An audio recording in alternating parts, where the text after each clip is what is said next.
ಎಲ್ರಿಗೂ ನಮಸ್ಕಾರ.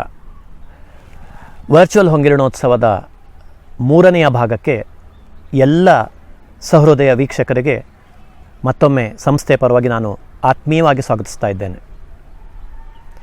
ಆತ್ಮೀಯರೇ, ಇಂದಿನ ಈ ಕಾರ್ಯಕ್ರಮದ ಮೊದಲನೆಯ ಭಾಗವಾಗಿ ಈ ಸಭಾ ಕಾರ್ಯಕ್ರಮದಲ್ಲಿ ಉಪಸ್ಥಿತರಿರುವಂತಹ ಹೊಂಗಿರಣ ಸ್ಕೂಲ್ ಆಫ್ ಎಕ್ಸಲೆನ್ಸ್ನ ಪ್ರಾಂಶುಪಾಲರಾದ ಶ್ರೀಮತಿ ಶೋಭಾ ರವೀಂದ್ರ ಅವರನ್ನು ಹಾಗೂ ಹೊಂಗಿರಣ ಪದವಿ ಪೂರ್ವ ಕಾಲೇಜಿನ ಪ್ರಾಂಶುಪಾಲರಾದ ಶ್ರೀಯುತ ರೋಹಿತ್ ವಿ ಅವರನ್ನು ನಾನು ಪ್ರೀತಿಯಿಂದ ಸ್ವಾಗತಿಸ್ತಾ ಇದ್ದೇನೆ.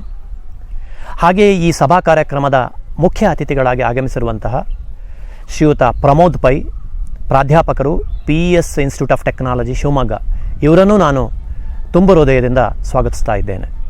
ಮೊದಲನೇದಾಗಿ ನಮ್ಮ ಪದವಿ ಪೂರ್ವ ಕಾಲೇಜಿನಲ್ಲಿ ನಡೆದಂತಹ 2020-21ನೇ ಸಾಲಿನ ಎಲ್ಲ ಚಟುವಟಿಕೆಗಳ ಸವಿವರವನ್ನು ವರದಿಯ ಮೂಲಕ ಪ್ರಸ್ತುತಪಡಿಸಬೇಕು ಅಂತ ಹೇಳಿ ಕಾಲೇಜಿನ ಪ್ರಾಂಶುಪಾಲರಾದ ಶ್ರೀಯುತ ರೋಹಿತ್ ವಿ ಅವರನ್ನು ನಾನು ಕೇಳಿಕೊಳ್ತೇನೆ. ಎಲ್ರಿಗೂ ನಮಸ್ಕಾರ. ಈ ವಿಜ್ಞಾನ ಅನ್ನೋದು ಕೇವಲ ಪುಸ್ತಕದ ಬದನೆಕಾಯಾಗಿ ಉಳಿಬಾರದು. ಇದು ಒಂದು ಸಾಧನವಾಗಬೇಕು. ಸಾಧನವಾಗಿ ಒಬ್ಬ ಮನುಷ್ಯನ ಜೀವನವನ್ನು ಬದಲಾಯಿಸಬೇಕು.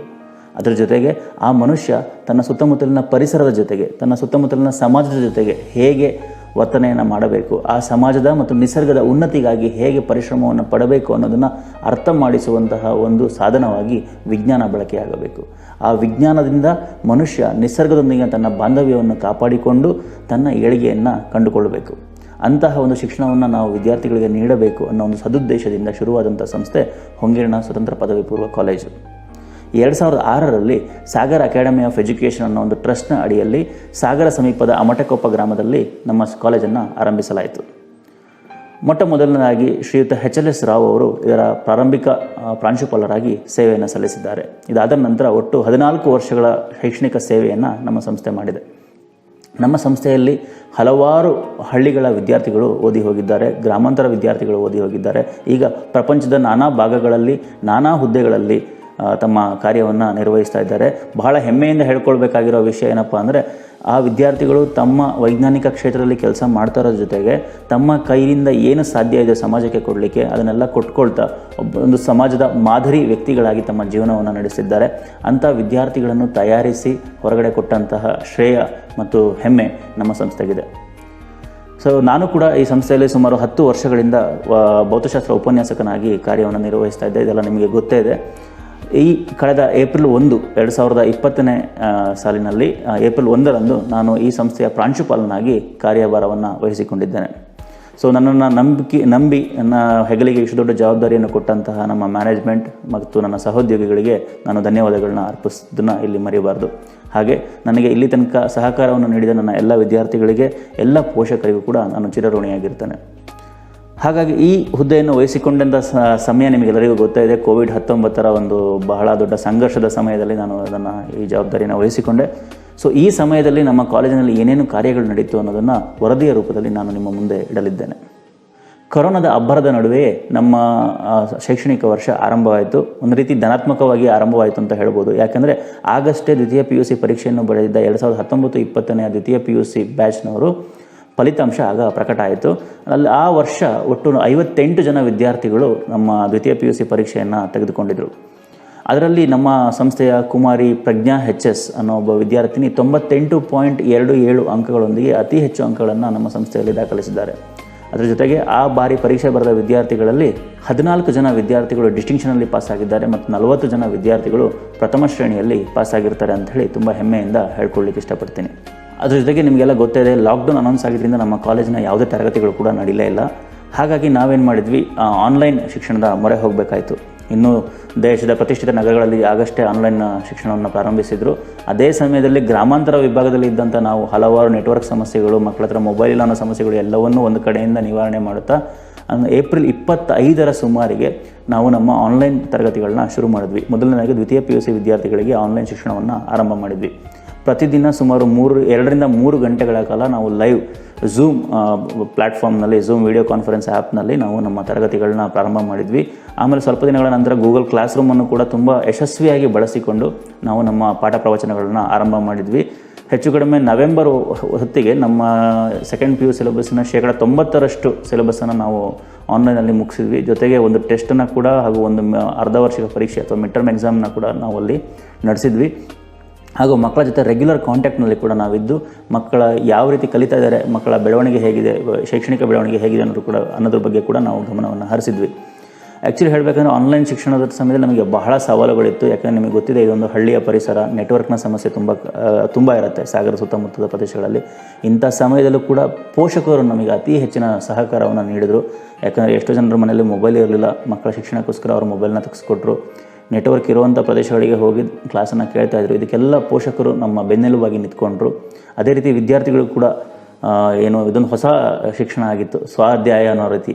ಅಂದರೆ ಮಕ್ಕಳೇ ಮನೇಲಿ ಕೂತ್ಕೊಂಡು ಓದ್ಕೋಬೇಕಾಗಿತ್ತು. ಅಂಥ ಒಂದು ಪರಿಸರದಲ್ಲಿ ಕೂಡ, ಅಂಥ ಒಂದು ಕಠಿಣ ಪರಿಸ್ಥಿತಿಯಲ್ಲಿ ಕೂಡ ನಮ್ಮ ಮಕ್ಕಳು ಚೆನ್ನಾಗಿ ಓದಿದರು. ಅದಕ್ಕೆ ನಾನು ಅವರೆಲ್ಲರಿಗೂ, ಮುಖ್ಯವಾಗಿ ನಮ್ಮ ಸಿಬ್ಬಂದಿಗಳಿಗೆ ಕೂಡ, ಯಾಕಂದರೆ ಅವರಿಗೆ ಆನ್ಲೈನ್ ಟ್ರೈನಿಂಗನ್ನು ಕೊಟ್ವಿ, ಅದನ್ನು ಚೆನ್ನಾಗಿ ಅರ್ಥ ಮಾಡಿಕೊಂಡು ಅದರ ಮೂಲಕ ಕ್ಲಾಸನ್ನು ನಡೆಸಿದರು. ಹಾಗಾಗಿ ಆನ್ಲೈನ್ ನಾವು ಟೀಚಿಂಗನ್ನು ಮಾಡಿದ್ವಿ, ಅದು ಸಕ್ಸಸ್ ಆಗಲಿಕ್ಕೆ ಮುಖ್ಯ ಕಾರಣ ನಮ್ಮ ಸಿಬ್ಬಂದಿಗಳು ಮತ್ತು ನಮ್ಮ ಪೋಷಕರು ಮತ್ತು ನಮ್ಮ ವಿದ್ಯಾರ್ಥಿಗಳು. ಒಟ್ಟಾರೆ ಹೇಳಬೇಕಂದ್ರೆ ಆ ಕಠಿಣ ಪರಿಸ್ಥಿತಿನ ತುಂಬ ಯಶಸ್ವಿಯಾಗಿ ನಾವು ನಿಭಾಯಿಸಿದ್ದೇವೆ ಅಂತ ನಿಮಗೆ ವರದಿ ಮಾಡಲಿಕ್ಕೆ ನಾನು ಇಚ್ಛೆಪಡ್ತೇನೆ. ಅದೇ ರೀತಿ ನಂತರದಲ್ಲಿ ಆರಂಭವಾದ ಪ್ರಥಮ PUC ತರಗತಿಗಳು ಹೆಚ್ಚು ಕಡಿಮೆ ಸೆಪ್ಟೆಂಬರ್ ತಿಂಗಳಲ್ಲಿ, ಅಂದರೆ ಸೆಪ್ಟೆಂಬರ್ 16ರಂದು ನಮ್ಮ ಪ್ರಥಮ PUC ತರಗತಿಗಳಿಗೆ ಕೂಡ ನಾವು ಆನ್ಲೈನ್ ಕ್ಲಾಸಸ್ಸನ್ನು ಶುರು ಮಾಡಿದ್ವಿ. ಆಮೇಲೆ ನಿಮಗೆ ಗೊತ್ತಿರೋ ಹಾಗೆ ಜನವರಿ 1ನೇ ತಾರೀಕಿಂದ ನಮ್ಮ ಅಫಿಷಿಯಲ್ ಶೈಕ್ಷಣಿಕ ವರ್ಷಗಳು ಶುರುವಾಯಿತು. ಲಾಕ್ಡೌನಿಂದ ವಿದ್ಯಾರ್ಥಿಗಳು ಹೊರಗಡೆ ಬಂದು ಮತ್ತೆ ನಮ್ಮ ಕಾಲೇಜಿನಲ್ಲಿ ಬಂದು ತರಗತಿಗಳನ್ನ ನಾವು ಆರಂಭಿಸಿದ್ವಿ. ಹಾಗೂ ಆನ್ಲೈನ್ ಶಿಕ್ಷಣದಿಂದ ಆಫ್ಲೈನ್ ಶಿಕ್ಷಣಕ್ಕೆ ನಾವು ಬದಲಾದ್ವಿ. ಮತ್ತು ನಮ್ಮ ಹಳೆಯ ರೀತಿಯ ಹೊಸ ಚಿಂತನೆಗಳೊಂದಿಗೆ ಹಳೆಯ ಶಿಕ್ಷಣ ಪದ್ಧತಿಯಲ್ಲಿ ನಮ್ಮ ತರಗತಿಗಳು ಮತ್ತೆ ಆರಂಭವಾದವು. ಹಾಗೂ ನಿಮಗೆಲ್ಲ ಗೊತ್ತೇ ಇರೋ ಹಾಗೆ ನಮ್ಮದು ವಿಜ್ಞಾನ ಕಾಲೇಜ್ ಆಗಿರೋದು, ನಮ್ಮಲ್ಲಿ ಒಂದು ರೋಬೋಟಿಕ್ಸ್ ಲ್ಯಾಬ್ ಕೂಡ ಇದೆ, ಹೊಂಗೂರಿನ ಅಟಲ್ ಟಿಂಕರಿಂಗ್ ಲ್ಯಾಬ್ ಅಂತೇಳಿ.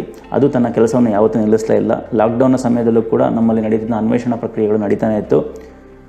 ಅದರ ಭಾಗವಾಗಿ ನಮ್ಮ ಸಂಸ್ಥೆಯ ವಿದ್ಯಾರ್ಥಿ, ದ್ವಿತೀಯ PUCಯ ವಿದ್ಯಾರ್ಥಿ ಪ್ರದ್ಯುಮ್ನ P ಅವರು ಭಾರತ ಜಲಶಕ್ತಿ ಸಚಿವಾಲಯದ ಅಡಿಯಲ್ಲಿ ನಡೆಸಲಾದಂಥ ವಾಟರ್ ಹೀರೋಸ್ ಕಾಂಪಿಟೇಷನ್ನಲ್ಲಿ ನಮ್ಮ ಪ್ರದ್ಯುಮ್ನ P ತನ್ನ ಅನ್ವೇಷಣೆ ಪಾಂಡಿ ಪ್ಲಸ್ಸನ್ನು ತೆಗೆದುಕೊಂಡು ಪ್ರೆಸೆಂಟ್ ಮಾಡಿದ್ದ.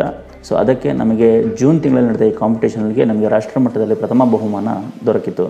ಅದೇ ರೀತಿ ನಮ್ಮ ದ್ವಿತೀಯ PUCಯ ಇನ್ನೊಬ್ಬ ವಿದ್ಯಾರ್ಥಿ ಸಮರ್ಥ MJ ಇನ್ನೊಂದು ವೈಜ್ಞಾನಿಕ ಅನ್ವೇಷಣೆಗಳ ಕಾಂಪಿಟೇಷನಲ್ಲಿ ಭಾಗವಹಿಸಿ ಕಲಾಂ ಯಂಗ್ ಸೈನ್ಸ್ ಇನ್ನೋವೇಟರ್ ಅವಾರ್ಡನ್ನು ಕೂಡ ಪಡೆದಿರ್ತಾರೆ. ಆ ಇಬ್ಬರು ವಿದ್ಯಾರ್ಥಿಗಳಿಗೆ ನಮ್ಮ ಸಂಸ್ಥೆಯ ಪರವಾಗಿ ಅಭಿನಂದನೆಗಳನ್ನ ಈ ಮೂಲಕವಾಗಿ ನಾನು ಸಲ್ಲಿಸ್ತಾ ಇದ್ದೀನಿ. ಅದೇ ರೀತಿ ನ್ಯಾಷನಲ್ ಇನ್ನೋವೇಷನ್ ಫೌಂಡೇಶನ್ ಅವರು ನಡೆಸಿದಂಥ ಇನ್ಸ್ಪೈರ್ ಅವಾರ್ಡ್ ಮಾನಕ್ ಅನ್ನೋ ಒಂದು ಕಾಂಪಿಟೇಷನ್ ನಿಮಗೆಲ್ಲ ಗೊತ್ತಿದೆ. ಎಲ್ಲ ಶಾಲೆಗಳಲ್ಲಿ ನಡೆಯುತ್ತೆ. ಇದು ಎಲ್ಲ ಸರ್ಕಾರಿ ಶಾಲೆಗಳಲ್ಲಿ, ಎಲ್ಲ ಪ್ರೈವೇಟ್ ಶಾಲೆಗಳಲ್ಲಿ ಈ ಕಾಂಪಿಟೇಷನ್ ನಡೆಯುತ್ತೆ.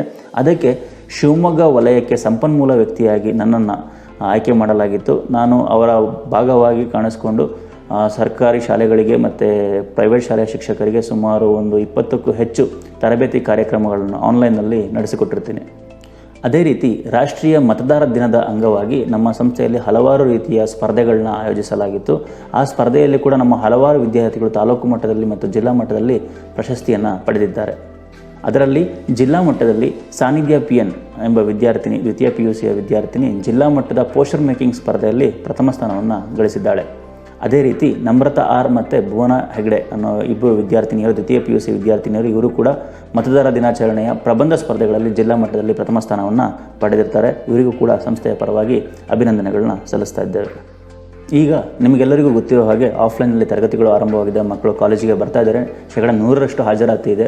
ಇವರಿಗೆ ನಾವು ಈಗ ಪಾಠ ಪ್ರವಚನಗಳನ್ನ ನಡೆಸ್ತಾ ಇದ್ದೇವೆ. ಬೆಳಗ್ಗೆ 9 ಗಂಟೆಯಿಂದ 4 ಗಂಟೆಯವರೆಗೆ ನಮ್ಮ ತರಗತಿಗಳು ನಡೀತಾ ಇದ್ದಾವೆ. ಇದ್ರ ಜೊತೆಗೆ ನಾವು ಅವರಿಗೆ ಕೊಡಬೇಕಾದಂಥ CET ತರಬೇತಿ, JEE ತರಬೇತಿ ಮತ್ತು NEET ತರಬೇತಿಗಳನ್ನ ಈಗಾಗಲೇ ನೀಡ್ತಾ ಇದ್ದೇವೆ. ಹಾಗೂ ಈಗಾಗಲೇ ನಮ್ಮ ಪಠ್ಯಕ್ರಮ ಕಂಪ್ಲೀಟಾಗಿ ಮುಗಿದಿದೆ. ಈಗ ರಿವಿಷನ್ಗಳು ಪ್ರಾರಂಭವಾಗಿದೆ, ಪ್ರಿಪ್ರೇಟರಿ ಎಕ್ಸಾಮ್ಗಳು ನಡೀತಾ ಇದ್ದಾವೆ. ಒಟ್ಟಾರೆಯಾಗಿ ಈ CET, NEET, JEEಗೆ ಬೇಕಾದಂಥ ಅತ್ಯುತ್ತಮವಾದ ತರಬೇತಿಯನ್ನು ರಾಜ್ಯ ಮಟ್ಟದ ಹಲವಾರು ವಿಶೇಷ ತಜ್ಞರೊಂದಿಗೆ ನಾವು ತರಗತಿಗಳನ್ನ ನಡೆಸ್ತಾ ಇದ್ದೀವಿ. ಅವರನ್ನು ಇಲ್ಲಿಗೆ ಕರೆಸಿ ನಮ್ಮ ಮಕ್ಕಳ ಜೊತೆ ಸಂವಾದ ಕಾರ್ಯಕ್ರಮಗಳನ್ನ ಏರ್ಪಡಿಸ್ತಾ ಇದ್ದೀವಿ. ರಾಜ್ಯ ಮಟ್ಟದ ಸಂಪನ್ಮೂಲ ವ್ಯಕ್ತಿಗಳು ಬಂದು ಈ ತರಗತಿಗಳನ್ನ ನಡೆಸ್ಕೊಡ್ತಾ ಇದ್ದಾರೆ. ಈ ಮೂಲಕವಾಗಿ ಒಂದು ವಿದ್ಯಾರ್ಥಿಗಳಿಗೆ ಅತ್ಯುತ್ತಮವಾದ ತರಬೇತಿ ಸಿಗಬೇಕು ಅನ್ನೋದು ನಮ್ಮ ಬಯಕೆ ಮತ್ತು ನಾವು ಅದರ ನಿಟ್ಟಿನಲ್ಲಿ ಈಗಾಗಲೇ ಕೆಲಸವನ್ನು ಮಾಡ್ತಾ ಇದ್ದೀವಿ. ಹಾಗೆ ಹಲವಾರು ಪೂರ್ವಸಿದ್ಧತಾ ಪರೀಕ್ಷೆಗಳು ಅಥವಾ ಪ್ರಿಪ್ರೇಟರಿ ಪರೀಕ್ಷೆಗಳನ್ನ ಈಗ ನಾವು ನಡೆಸ್ತಾ ಇದ್ದೇವೆ. ಇದರ ಮೂಲಕ ಏನು ಹುಡುಗರು ಕರೋನಾ ಸಮಯದಲ್ಲಿ ಕಳ್ಕೊಂಡಿದ್ದಾರೆ ತರಬೇತಿಯನ್ನು, ಅದನ್ನು ಎಲ್ಲವನ್ನು ಒಟ್ಟಾರೆಯಾಗಿ ನಮ್ಮ ಮಕ್ಕಳಿಗೆ ತಲುಪಿಸುವಂತಹ ಸತತ ಪ್ರಯತ್ನದಲ್ಲಿ ನಾವು ಇಲ್ಲಿ ನಿರತರಾಗಿದ್ದೇವೆ ಅಂತ ಹೇಳ್ತಾ ನನ್ನ ಈ ವರ್ಷದ ವರದಿಯನ್ನು ಮುಗಿಸ್ತಾ ಇದ್ದೇನೆ. ಧನ್ಯವಾದಗಳು. ಆತ್ಮೀಯರೇ, ನಿಮಗೆಲ್ರಿಗೂ ತಿಳಿದಿರುವಂತೆ ಹೊಂಗಿರಣೋತ್ಸವದ ನಮ್ಮ ವಾರ್ಷಿಕೋತ್ಸವದಲ್ಲಿ ನಾವು ನಡೆಸುವಂಥ ಒಂದು ಅರ್ಥಪೂರ್ಣ ಕಾರ್ಯಕ್ರಮ ಅಂತ ಹೇಳಿದರೆ 10ನೇ ತರಗತಿ ಮತ್ತು ದ್ವಿತೀಯ PU ಪರೀಕ್ಷೆಯಲ್ಲಿ ಪ್ರಥಮ ಸ್ಥಾನವನ್ನು ಪಡೆದು ಅತಿ ಹೆಚ್ಚು ಅಂಕದೊಂದಿಗೆ ಹೊರ ನಡೆದಂತಹ ವಿದ್ಯಾರ್ಥಿಗಳನ್ನು ಗುರುತಿಸುವಂತಹ ಒಂದು ಕಾರ್ಯಕ್ರಮ. ಕಳೆದ 13 ವರ್ಷಗಳಲ್ಲಿ ಅಂದರೆ ಸುಮಾರು 2008ರಿಂದ ನಿರಂತರವಾಗಿ 10ನೇ ತರಗತಿಯಲ್ಲಿ ನಾವು 100ಕ್ಕೆ 100 ಫಲಿತಾಂಶವನ್ನು ಹಾಗೂ ದ್ವಿತೀಯ PU ಪರೀಕ್ಷೆಯಲ್ಲಿ 90ಕ್ಕೂ ಹೆಚ್ಚು ಫಲಿತಾಂಶವನ್ನು ಕಾಯ್ದುಕೊಂಡು ಬರ್ತಾ ಇದ್ದೇವೆ. ಕೇವಲ ಶೇಕಡಾವಾರು ಉತ್ತಮ ಫಲಿತಾಂಶವನ್ನು ಪಡೆಯೋದಲ್ಲದೆ ಗುಣಮಟ್ಟದ ಒಂದು ಫಲಿತಾಂಶವನ್ನು ನಮ್ಮ ಸಂಸ್ಥೆ ನೀಡ್ತಾ ಇದೆ. ಪ್ರತಿ ವರ್ಷವೂ ಸಹ ಬೋರ್ಡ್ ಪರೀಕ್ಷೆಗಳನ್ನು ಬರೆದು ಹೋಗ್ತಾ ಇರುವಂತಹ ಮಕ್ಕಳಲ್ಲಿ 50ಕ್ಕೂ ಹೆಚ್ಚು ಮಕ್ಕಳು ಡಿಸ್ಟಿಂಕ್ಷನ್ನಲ್ಲಿ ಮತ್ತು ಅತಿ ಹೆಚ್ಚು ಅಂಕಗಳೊಂದಿಗೆ ಹೊರಗೆ ಹೋಗ್ತಾ ಇದ್ದಾರೆ. ನಮ್ಮ ಸಂಸ್ಥೆಯಿಂದ ಹೊರ ನಡೆದಂತಹ ಹಳೆ ವಿದ್ಯಾರ್ಥಿಗಳು ಇವತ್ತು ಬೇರೆ ಬೇರೆ ವಿಭಾಗಗಳಲ್ಲಿ ಕ್ಷೇತ್ರಗಳಲ್ಲಿ ಅಧ್ಯಯನ ನಡೆಸ್ತಾ ಇದ್ದಾರೆ. ಕೆಲವಷ್ಟು ವಿದ್ಯಾರ್ಥಿಗಳು ಅಧ್ಯಯನವನ್ನು ಮುಗಿಸಿ ತಮ್ಮದೇ ಆದಂತಹ ಒಂದು ನೆಲೆಯನ್ನು ಸಮಾಜದಲ್ಲಿ ಕಂಡುಕೊಂಡು ಸಮಾಜಕ್ಕೆ ತಮ್ಮದೇ ಆದಂತಹ ಕೊಡುಗೆಯನ್ನು ನೀಡ್ತಾ ಇದ್ದಾರೆ. ಇದೆಲ್ಲವೂ ನಮಗೆ ಒಂದು ಹೆಮ್ಮೆಯ ವಿಷಯ. ನಮ್ಮ ಹೊಂಗಿರಣ ಸಂಸ್ಥೆ ಮಕ್ಕಳನ್ನು ಪರೀಕ್ಷೆಗೆ ತಯಾರು ಮಾಡುವುದರ ಜೊತೆಗೆ ಜೀವನಾನುಭವವನ್ನು ನೀಡುವಂತಹ, ಜೀವನ ಕೌಶಲ್ಯಗಳನ್ನು, ಮೌಲ್ಯಗಳನ್ನು ವೃದ್ಧಿಸುವಂತಹ ಅನೇಕ ಚಟುವಟಿಕೆಗಳನ್ನು ವರ್ಷ ಪೂರ ನಾವು ಮಾಡ್ತಾ ಇದ್ದೇವೆ. ಪರೀಕ್ಷೆಗಳಲ್ಲಿ ಸಾಧನೆ ಮಾಡಿರುವಂತಹ ಪ್ರತಿಯೊಬ್ಬ ವಿದ್ಯಾರ್ಥಿಯೂ ಸಹ ಕೇವಲ ಪರೀಕ್ಷೆಗೆ ತಯಾರಿ ಮಾಡುವುದಲ್ಲದೆ ನಾವು ನಡೆಸುವಂತಹ ಚಟುವಟಿಕೆಗಳಲ್ಲೂ ಸಹ ಭಾಗವಹಿಸಿ ಸ್ಪರ್ಧೆಗಳಲ್ಲಿ ಪಾಲ್ಗೊಂಡು ಅದರಲ್ಲೂ ಸಹ ಉತ್ತಮ ಸಾಧನೆಯನ್ನು ಮಾಡ್ತಾ ಸಮತೋಲನವನ್ನು ಕಾಯ್ದುಕೊಂಡಿರುವಂತಹದ್ದು ಒಂದು ಗಮನಾರ್ಹ ವಿಷಯ. ಈ ವರ್ಷವೂ ಸಹ 2020 ಮಾರ್ಚಲ್ಲಿ ನಡೆದಂತಹ 10ನೇ ತರಗತಿಯ ಬೋರ್ಡ್ ಪರೀಕ್ಷೆಯಲ್ಲಿ ಕುಮಾರಿ ಅಭಿಜ್ಞಾ 96.6 ಅಂಕಗಳೊಂದಿಗೆ ನಮ್ಮ ಶಾಲೆಗೆ ಕೀರ್ತಿಯನ್ನು ತಂದಿದ್ದಾಳೆ. ಹಾಗೆಯೇ ದ್ವಿತೀಯ PU ಬೋರ್ಡ್ ಪರೀಕ್ಷೆಯಲ್ಲಿ 97 ಅಂಕದೊಂದಿಗೆ ಕುಮಾರಿ ಪ್ರಜ್ಞಾ ಸಂಸ್ಥೆಗೆ ಹೆಸರನ್ನು ತಂದಿದ್ದಾಳೆ. ಅವರಿಬ್ಬರನ್ನೂ ಸಹ ಇವತ್ತು ಗುರುತಿಸಿ ಗೌರವಿಸುವಂತಹ ಒಂದು ಗುರುತರ ಕಾರ್ಯವನ್ನು ನಮ್ಮ ಸಂಸ್ಥೆ ಮಾಡ್ತಾ ಇದೆ. ಈ ದಿನ ನಮ್ಮ ಸಂಸ್ಥೆಯ ಪ್ರಾಂಶುಪಾಲರಾದಂತಹ ಶ್ರೀಮತಿ ಶೋಭಾ ರವೀಂದ್ರ ಅವರು ಹಾಗೂ ಈ ಕಾರ್ಯಕ್ರಮದಲ್ಲಿ ಉಪಸ್ಥಿತರಿರುವಂತಹ ಮುಖ್ಯ ಅತಿಥಿಗಳಾದಂಥ ಶ್ರೀಯುತ ಪ್ರಮೋದ್ ಪೈ ಅವರು ಈ ಸನ್ಮಾನ ಕಾರ್ಯಕ್ರಮವನ್ನು ನಡೆಸಿಕೊಡಬೇಕು ಅಂತ ಹೇಳಿ ಕೇಳ್ಕೊಳ್ತೇನೆ.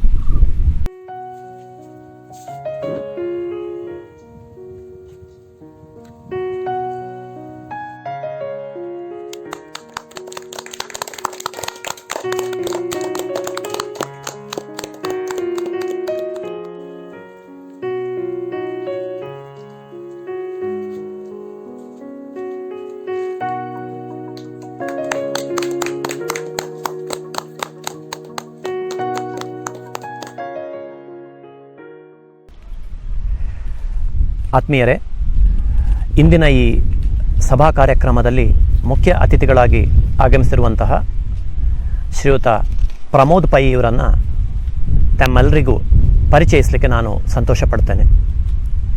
ಮೂಲತಃ ಸಾಗರದವರಾಗಿರುವಂತಹ ಶ್ರೀಯುತ ಪ್ರಮೋದ್ ಪೈ ಅವರು ಭೌತಶಾಸ್ತ್ರದಲ್ಲಿ ಸ್ನಾತಕೋತ್ತರ ಪದವಿಯನ್ನು ಪಡೆದು ಆನಂತರದಲ್ಲಿ ಅರೋಸಲ್ ಫಿಸಿಕ್ಸ್ ಆ್ಯಂಡ್ ನ್ಯಾನೋ ಮೆಟೀರಿಯಲ್ಸ್ ಎಂಬ ವಿಷಯದಲ್ಲಿ ಡಾಕ್ಟರೇಟ್ ಪದವಿಯನ್ನು ಪಡೆದಿರುತ್ತಾರೆ. ಪ್ರಸ್ತುತ ಅವರು PES institute of technology Shivamogga ಇಲ್ಲಿ ಪ್ರಾಧ್ಯಾಪಕರಾಗಿ ಸೇವೆ ಸಲ್ಲಿಸ್ತಾ ಇದ್ದಾರೆ. ಇವರು ಅನೇಕ ಸಂಶೋಧನಾ ಪ್ರಬಂಧಗಳನ್ನು ಮಂಡಿಸಿರ್ತಾರೆ. ಅನೇಕ ಕಾರ್ಯಾಗಾರಗಳಲ್ಲಿ ಮತ್ತು ಕಾನ್ಫರೆನ್ಸ್ಗಳಲ್ಲಿ ಸಂಪನ್ಮೂಲ ವ್ಯಕ್ತಿಯಾಗಿಯೂ ಸಹ ಪಾಲ್ಗೊಂಡಿರ್ತಾರೆ. ಇವರು ಲಾಸ್ ಏಂಜಲ್ಸ್ನಿಂದ ಪ್ರಕಟಗೊಳ್ತಾ ಇರುವಂತಹ ಮಾಸಪತ್ರಿಕೆಯಾದ ಎನರ್ಜಿ ಆ್ಯಂಡ್ ಅರ್ತ್ ಸೈನ್ಸ್ನ ಎಡಿಟೋರಿಯಲ್ ಬೋರ್ಡ್ನ ಸದಸ್ಯರಾಗಿರ್ತಾರೆ. ಹಾಗೆ ಭಾರತೀಯ ಏರೋಸಲ್ ಸೈನ್ಸ್ ಆ್ಯಂಡ್ ಟೆಕ್ನಾಲಜಿ ಅಸೋಸಿಯೇಷನ್ನ ಅಜೀವ ಸದಸ್ಯರಾಗಿರ್ತಾರೆ. ಇವತ್ತು ಇವರು ನಮ್ಮೊಂದಿಗೆ ಮುಖ್ಯ ಅತಿಥಿಗಳಾಗಿ ಆಗಮಿಸಿದ್ದಾರೆ. ಅವರನ್ನು ನಾನು ಹೊಂಗಣ ಸಂಸ್ಥೆಯ ಪರವಾಗಿ ತುಂಬು ಹೃದಯದಿಂದ ಸ್ವಾಗತಿಸ್ತೇನೆ. ಬೋರ್ಡ್ ಪರೀಕ್ಷೆಗಳಲ್ಲಿ ಸಾಧನೆ ಮಾಡಿದಂತಹ ವಿದ್ಯಾರ್ಥಿಗಳನ್ನು ಸನ್ಮಾನಿಸಿದಂತಹ ಮತ್ತು ಈ ಸಭೆಯಲ್ಲಿ ಉಪಸ್ಥಿತರಿರುವಂತಹ ಮುಖ್ಯ ಅತಿಥಿಗಳಾದ ಶ್ರೀಯುತ ಪ್ರಮೋದ್ ಪೈ ಅವರು ನಮ್ಮನ್ನು ಉದ್ದೇಶಿಸಿ ಒಂದೆರಡು ಮಾತಾಡಬೇಕು ಅಂತ ಹೇಳಿ ನಾನು ಕೇಳ್ಕೊಳ್ತೇನೆ. Good morning to you all. Respected Shobha Madam, Management of Hongirna Education Society, respected principals, all teaching staff, dear students and parents, my greetings to you all on this occasion of Hongirnotsava annual event. I also thank you all for inviting me to this program. To share a few words, I would like to say that Hongirna School of Excellence has been imparting valuable service in the field of education for the last 15 to 20 years in this Malnad region for the students in and around Sagar. It has been operating in its own unique way by following its own education philosophy, not giving importance to any kind of competition or comparison with the neighboring institutes. I think Hongirna School believes in the value-based education. Even then, slowly and steadily, Hongirna School has emerged as one of the premier education hub in the Shimoga district as well as the state. So this has been our pride for the Sagar town. So I would like to say that every child is unique and special and needs a very careful guidance and attention.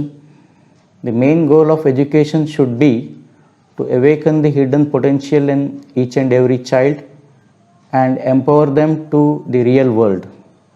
So this requires a lot of careful effort on the part of curricular system, the school or college ecosystem, by all the teachers and to a greater extent by the parents also. In my opinion, Hongirna School has been doing exactly that by giving importance to activity-based joyous learning, by imparting life skills through various activities, by helping the student to undergo overall growth, by conducting various curricular and extracurricular activities. So I congratulate them on the success of this. As we all know, the pandemic has affected the education system for over an year. It has been a challenging year for all the educational institutes to conduct the academics. Every school and college has been conducting academics through online mode. Even Hongirna School has also done that. But what is interesting to note is that Hongirna School has taken special care in training its faculties to handle this online education mode in an efficient manner and also create excellent online content. Even during the online teaching mode, they have taken special care in monitoring each and every student through the mentors and made sure that each and every student is following their online content. So in this way, I feel Hongirna School has been successful in imparting valuable education and individual attention to each and every student even during this pandemic period. So this is very praiseworthy about the institute. Coming to Hongirnotsava annual program, so this has been the highlight event of the school every academic year. So this year, in the absence of students in the campus, so how will they be conducting this event? So they have found a solution for even this also. the Hongirna family has come together to celebrate this annual event in a unique way by virtual or online mode. I congratulate them again for this, and I wish, like every year, this year also, the Hongirnotsav program become a grand success and may it remain in the memories for long time to come.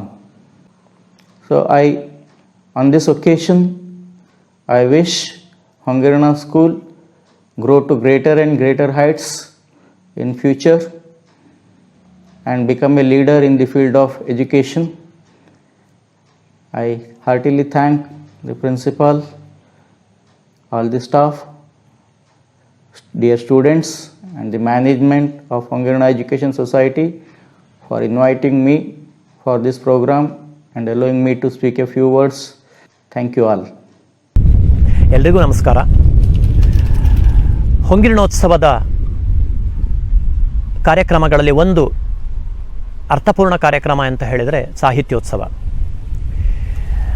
ಸಾಹಿತ್ಯದ ಯಾವುದಾದರೂ ಒಂದು ಭಾಗದಲ್ಲಿ ವಿನೂತನವಾದಂತಹ ಕಾರ್ಯಕ್ರಮವನ್ನು ಆಯೋಜಿಸಿ ಒಂದು ಸೃಜನಶೀಲವಾಗಿ ಪ್ರಸ್ತುತಪಡಿಸ್ತಾ ಇದ್ದೇವೆ ನಾವು.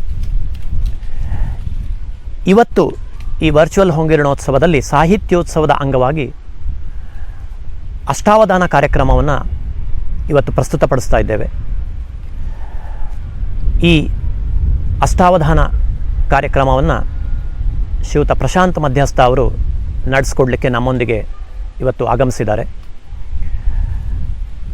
ಪ್ರಶಾಂತ್ ಮಧ್ಯಸ್ಥ ಅವರು ಒಬ್ಬ ಖ್ಯಾತ ಅಷ್ಟಾವಧಾನಿ. ಇದುವರೆಗೂ 45 ಅಷ್ಟಾವಧಾನವನ್ನು ನಡೆಸಿರುವಂತಹ ಹೆಗ್ಗಳಿಕೆ ಅವರಿಗಿದೆ. ಒಂದು ಗಾದೆ ಇದೆ, ಆಡು ಮುಟ್ಟದ ಸೊಪ್ಪಿಲ್ಲ ಅಂತ ಹೇಳಿ. ಶ್ರೀಯುತ ಪ್ರಶಾಂತ್ ಮಧ್ಯಸ್ಥ ಅವರು ಸಾಹಿತ್ಯ ಕಲಾಕ್ಷೇತ್ರದಲ್ಲಿ ಅಪಾರವಾದಂತಹ ಪ್ರತಿಭೆಯನ್ನು ಹೊಂದಿದ್ದಾರೆ. ಇವರೊಬ್ಬ ಉತ್ತಮ ವಾಗ್ಮಿ, ಉತ್ತಮ ನಿರ್ದೇಶಕರು, ಬರಹಗಾರರು, ಒಬ್ಬ ಖ್ಯಾತ ಯಕ್ಷಗಾನ ಕಲಾವಿದರು. ನಮ್ಮ ಹೊಂಗಿರಣ ಸಂಸ್ಥೆಯಲ್ಲಿ ಹಲವಾರು ವರ್ಷಗಳಿಂದ ಯಕ್ಷಗಾನಕ್ಕೆ ಸಂಪನ್ಮೂಲ ವ್ಯಕ್ತಿಯಾಗಿ ಮತ್ತು ನಾವು ನಡೆಸುವಂತಹ ಅನೇಕ ಸಾಂಸ್ಕೃತಿಕ ಕಾರ್ಯಕ್ರಮಗಳಿಗೂ ಸಹ ಸಂಪನ್ಮೂಲ ವ್ಯಕ್ತಿಯಾಗಿ, ನಿರ್ದೇಶಕರಾಗಿ ನಮ್ಮೊಂದಿಗೆ ಸಹಕರಿಸ್ತಾ ಇದ್ದಾರೆ. ಇವತ್ತು ಅವರು ನಮ್ಮ ಸಂಸ್ಥೆಯ ವಿದ್ಯಾರ್ಥಿಗಳನ್ನು ಇಟ್ಟುಕೊಂಡು ಈ ಒಂದು ಅಷ್ಟಾವಧಾನ ಕಾರ್ಯಕ್ರಮವನ್ನು ನಡೆಸಿಕೊಡಲಿದ್ದಾರೆ. ಇವತ್ತು ನಡೆಸ್ತಾ ಇರುವಂಥ ಒಂದು ಅಷ್ಟಾವಧಾನ, ಇದೊಂದು ಅಷ್ಟಾವಧಾನದ ಒಂದು ನೆರಳು ಅಂತ ಹೇಳ್ಬೋದು. ಅಷ್ಟಾವಧಾನ ಅಂತ ಹೇಳೋದು ಒಂದು ಸಾಹಿತ್ಯದ ಒಂದು ಪುರಾತನವಾದಂಥ ಒಂದು ಪ್ರಕಾರ. ಮುಖ್ಯವಾಗಿ ಮನುಷ್ಯನ ಮೆದುಳಿಗೆ ಅಪಾರವಾದಂತಹ ಶಕ್ತಿ ಇದೆ. ನಿಮಗೆಲ್ಲರೂ ತಿಳಿದಿರುವಂತೆ ಒಂದು ಮಗುವಿನಲ್ಲಿ ಅಪಾರವಾದಂತಹ ನೆನಪು, ಗ್ರಹಣ ಶಕ್ತಿ, ಸಹಜವಾಗಿ ಸ್ವಯಂ ಪ್ರೇರಿತವಾಗಿ ಯಾವುದೇ ವಿಷಯವನ್ನು ಪ್ರಸ್ತುತಪಡಿಸುವಂತಹ ಒಂದು ಪ್ರತಿಭೆ ಖಂಡಿತವಾಗಿರುತ್ತದೆ. ಆ ಒಂದು ಮೆದುಳಿನಲ್ಲಿ ಹುದುಗಿರುವಂತಹ ಶಕ್ತಿ ಆ ಮಗುವಿನ ಅರಿವಿಗೆ ಬಂದಾಗ ಮಕ್ಕಳಲ್ಲಿ ಒಂದು ಮಹತ್ತರವಾದಂತಹ ಪರಿವರ್ತನೆಯನ್ನು ನಾವು ನೋಡಬಹುದು. ಇವತ್ತು ಈ ಅಷ್ಟಾವಧಾನದ ಉದ್ದೇಶವೇ ಅದು. ಅಂದರೆ ಒಂದು ಮಕ್ಕಳಲ್ಲಿ ಇರುವಂತಹ ಅಪಾರವಾದಂಥ ನೆನಪು, ಅಪಾರವಾದಂತಹ ಗ್ರಹಣ ಶಕ್ತಿ, ಸ್ವಯಂ ಪ್ರೇರಿತವಾಗಿ ಸಹಜವಾಗಿ ಯಾವುದೇ ವಿಷಯವನ್ನು ತಕ್ಷಣಕ್ಕೆ ಪ್ರಸ್ತುತಪಡಿಸುವಂತಹ ಒಂದು ಪ್ರತಿಭೆ ಯಾವ ರೀತಿಯಲ್ಲಿ ಇರ್ತದೆ ಅಂತಕ್ಕಂಥದ್ದನ್ನು ತಿಳಿಸ್ಲಿಕ್ಕಾಗಿ ಮಾಡ್ತಾ ಇರುವಂತಹ ಒಂದು ವಿನೂತನವಾದಂತಹ ಒಂದು ಪ್ರಯೋಗ ಇದು. ಮೂಲ ಅಷ್ಟಾವಧಾನದ ರೀತಿಯಲ್ಲಿ ನಡೆಸ್ತಾ ಇಲ್ಲ. ಒಂದಷ್ಟು ಶಾಲಾ ಮಕ್ಕಳನ್ನು ಆಯ್ದುಕೊಂಡಿರೋದ್ರಿಂದ ಬದಲಾವಣೆಗಳನ್ನು ಮಾಡಿಕೊಂಡು ಶ್ರೀಯುತ ಪ್ರಶಾಂತ್ ಮಧ್ಯಸ್ಥ ಅವರು ಇವತ್ತು ಇದನ್ನು ನಡೆಸ್ಕೊಡ್ತಾ ಇದ್ದಾರೆ. ಮೊದಲನೇದಾಗಿ ನಾನು ಶ್ರೀಯುತ ಪ್ರಶಾಂತ್ ಮಧ್ಯಸ್ಥ ಅವರನ್ನು ಸಂಸ್ಥೆಯ ಪರವಾಗಿ ತುಂಬ ಹೃದಯದಿಂದ ಸ್ವಾಗತಿಸ್ತೇನೆ. ಹಾಗೆಯೇ ಇದರಲ್ಲಿ ಪಾಲ್ಗೊಳ್ತಾ ಇರುವಂತಹ ಎಲ್ಲ ವಿದ್ಯಾರ್ಥಿಗಳನ್ನು ನಾನು ತುಂಬ ಹೃದಯದಿಂದ ಸ್ವಾಗತಿಸ್ತೇನೆ. ಈ ಒಂದು ಅಷ್ಟಾವಧಾನದಲ್ಲಿ ನಡೀಲಿಕ್ಕಿರುವಂತಹ ಯಾವುದೇ ಮಾತುಗಳು ಅಥವಾ ವಿಷಯಗಳು ಅಥವಾ ಅದರ ಪ್ರಸ್ತುತಪಡಿಸುವಿಕೆ ಇರ್ಬೋದು, ಅದು ಸಹಜವಾದ ಒಂದು ಸ್ವಯಂ ಪ್ರೇರಿತವಾದಂಥದ್ದಾಗಿರ್ತದೆ. ತಾವೆಲ್ಲರೂ ಇದನ್ನು ವೀಕ್ಷಿಸಿ ಪ್ರೋತ್ಸಾಹಿಸಬೇಕು ಅಂತ ಹೇಳಿ ತಮ್ಮಲ್ಲಿ ಕೇಳಿಕೊಳ್ತಾ ಕಾರ್ಯಕ್ರಮವನ್ನು ಆರಂಭಿಸ್ತಾ ಇದ್ದೇವೆ. ಗಜಮುಖನೆ ಮೆರವೇ ಕದಂತನೆ ನಿಜ ಗುಣಾನ್ವಿತ ಪರಶುಧಾರನೆ ರಜತಗಿರಿಗೊಡೆಯನ ಕುಮಾರನೆ ವಿದ್ಯೆವಾರಿಧಿಯೇ ಅಜನು ಹರಿರುದ್ರಾದಿಗಳು ನೆರೆ ಭಜಿಸುತಿಹರನವರತ ನಿನ್ನನು ತ್ರಿಜಗವಂದಿತ ಗಣಪ ಮಾಳ್ಪುದು ಮತಿಗೆ ಮಂಗಲವಾ.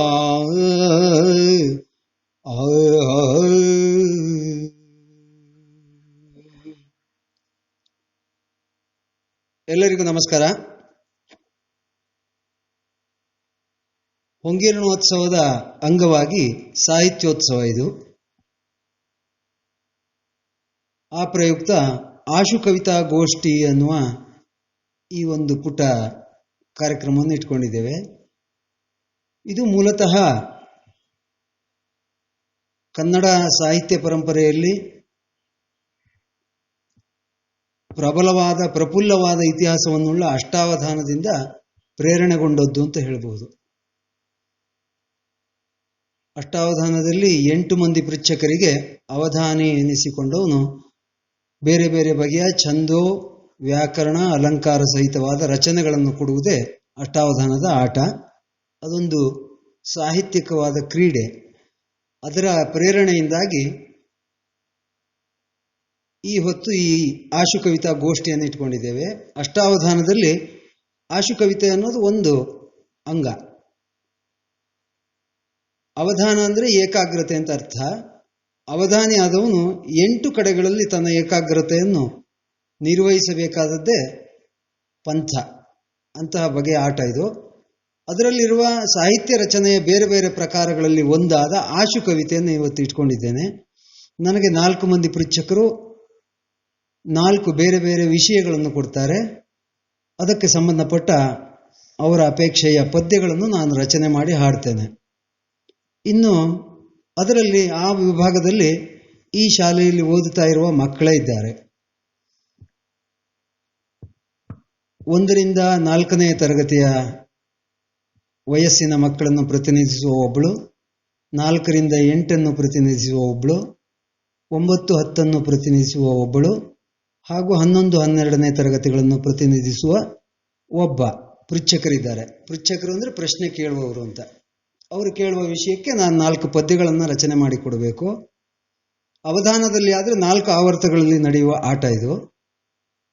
ಅವಧಾನದ ಪರಿಚಯ ಮತ್ತು ಶಾಲಾ ಬಾಲಕರಲ್ಲಿ, ವಿದ್ಯಾರ್ಥಿಗಳಲ್ಲಿ ಸಾಹಿತ್ಯದ ಕುರಿತಾಗಿ ಒಂದು ಸಣ್ಣ ಆಸಕ್ತಿ ಮೂಡಿಸುವ ಪ್ರಯತ್ನ ಇದಾದದ್ರಿಂದ ಕೇವಲ ಆಶು ಕವಿತೆಯನ್ನು ಒಂದೇ ಆವರ್ತದಲ್ಲಿ ಪೂರೈಸುವ ಕಾರ್ಯಕ್ರಮವನ್ನು ನಾವಿಟ್ಕೊಂಡಿದ್ದೇವೆ.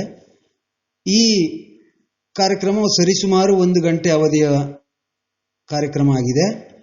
ಈ ನಡುವಿನ ಅವಧಿಯನ್ನು ಸ್ವಲ್ಪ ಉಲ್ಲಾಸಮಯವಾಗಿಸೋದಕ್ಕೆ 2 ವಿಭಾಗಗಳನ್ನು ಮೂಲ ಅಷ್ಟಾವಧಾನದಿಂದಲೇ ಇಟ್ಕೊಂಡಿದ್ದೇನೆ. ಒಂದು ಅಪ್ರಸ್ತುತ ಪ್ರಸಂಗ ಅಂತ ಶ್ರೀಮತಿ ಅರ್ಚನಾ ಅವರು ಆ ಪಾರ್ಶ್ವವನ್ನು ವಹಿಸ್ತಾರೆ. ಇವರಿಗೆಲ್ಲ ಉತ್ತರ ಕೊಡುವಾಗ ನನ್ನ ಏಕಾಗ್ರತೆಯನ್ನು ಭಂಗಿಸುವ ಉದ್ದೇಶದಿಂದ ಅಸಂಬದ್ಧವಾದ ಅಪ್ರಸ್ತುತವಾದ ಏನಾದರೂ ಒಂದು ಪ್ರಶ್ನೆಯನ್ನು ಕೇಳುವುದು ಅವರ ಕೆಲಸ. ಸಮೀಪದ ರೂಪಶ್ರೀ ಕಾಲೇಜಿನ ಉಪನ್ಯಾಸಕರಾಗಿರುವ ಅವರು ಕೂಡ ಇವತ್ತು ನನ್ನ ಈ ಕಾರ್ಯಕ್ರಮಕ್ಕೆ ಭಾಗವಹಿಸ್ತಾ ಇದ್ದಾರೆ.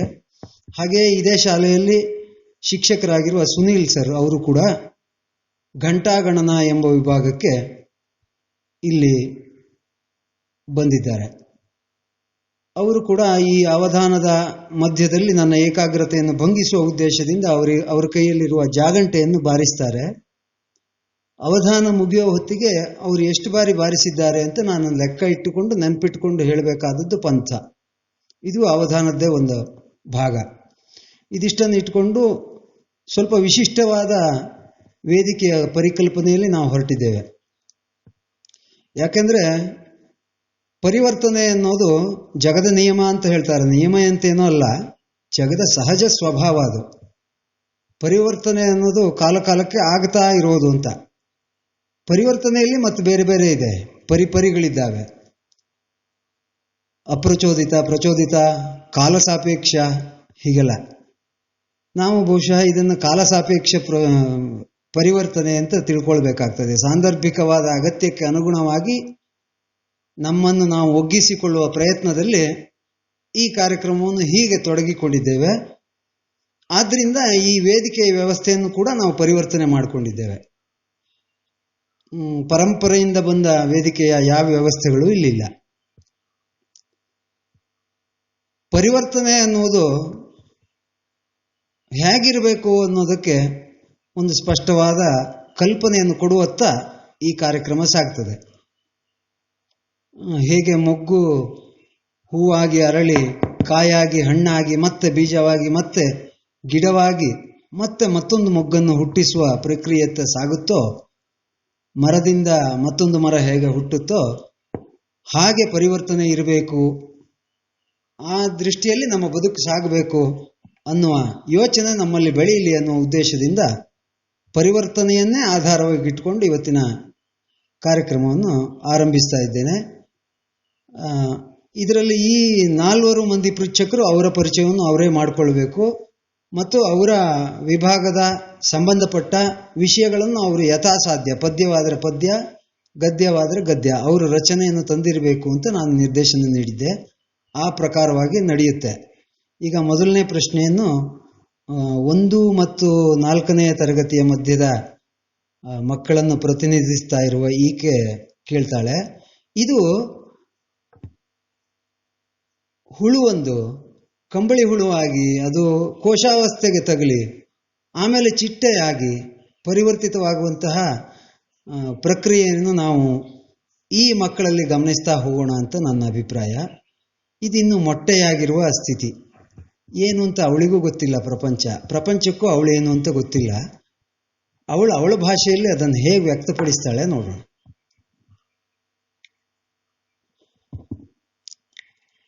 ಎಲ್ರಿಗೂ ನಮಸ್ಕಾರ, ಅವಧಾನಿಗಳಿಗೂ ನಮಸ್ಕಾರ. ನಮಸ್ಕಾರ. ನನ್ನ ಹೆಸರು ಸ್ಫೂರ್ತಿ. ನಾನು 5ನೇ ತರಗತಿಯಲ್ಲಿ ಓದ್ತಿದ್ದೀನಿ. ಈಗ ವಯಸ್ಸಾದವರಿಗೆ ಮತ್ತು ಟೀನೇಜರ್ಸಿಗೆಲ್ಲ ತಮ್ಮ ಬಾಲ್ಯದ್ದೆಲ್ಲ ತುಂಬ ನೆನಪು ಬರುತ್ತೆ. ಅವರು ತುಂಬ ಮಿಸ್ ಮಾಡ್ಕೋತಾರೆ ತಮ್ಮ ಬಾಲ್ಯನ. ಅವರು ಆಡೋದು, ತುಂಟಾಟ ಮಾಡೋದು, ಮತ್ತು ಅವ್ರ ಶಿಕ್ಷಕರ ಹತ್ರ ಬೈಸ್ಕೊಳ್ಳೋದು, ಅದನ್ನೆಲ್ಲ ಅವರು ತುಂಬ ಮಿಸ್ ಮಾಡ್ಕೋತಾರೆ.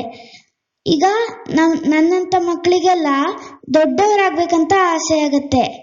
ಆದರೆ ನಾವು ದೊಡ್ಡವರಾದ್ಮೇಲೆ ನಮ್ಮ ಬಾಲ್ಯನ ಮಿಸ್ ಮಾಡ್ಕೋತೀವಿ. ನಾನೀಗ ಒಂದಿನ ನಮ್ಮ ಅಪ್ಪ ಇದ್ದಾರಲ್ಲ, ಅವ್ರ ಜೊತೆ ನಾನು ಕೂತಿದ್ದೆ.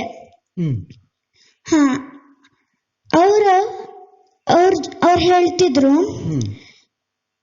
ಇದು ನಿಮ್ಮ ಬಾಲ್ಯ, ನೀವು ತುಂಬ ಲಕ್ಕಿ ಇದ್ದೀರಾ ಅಂತ.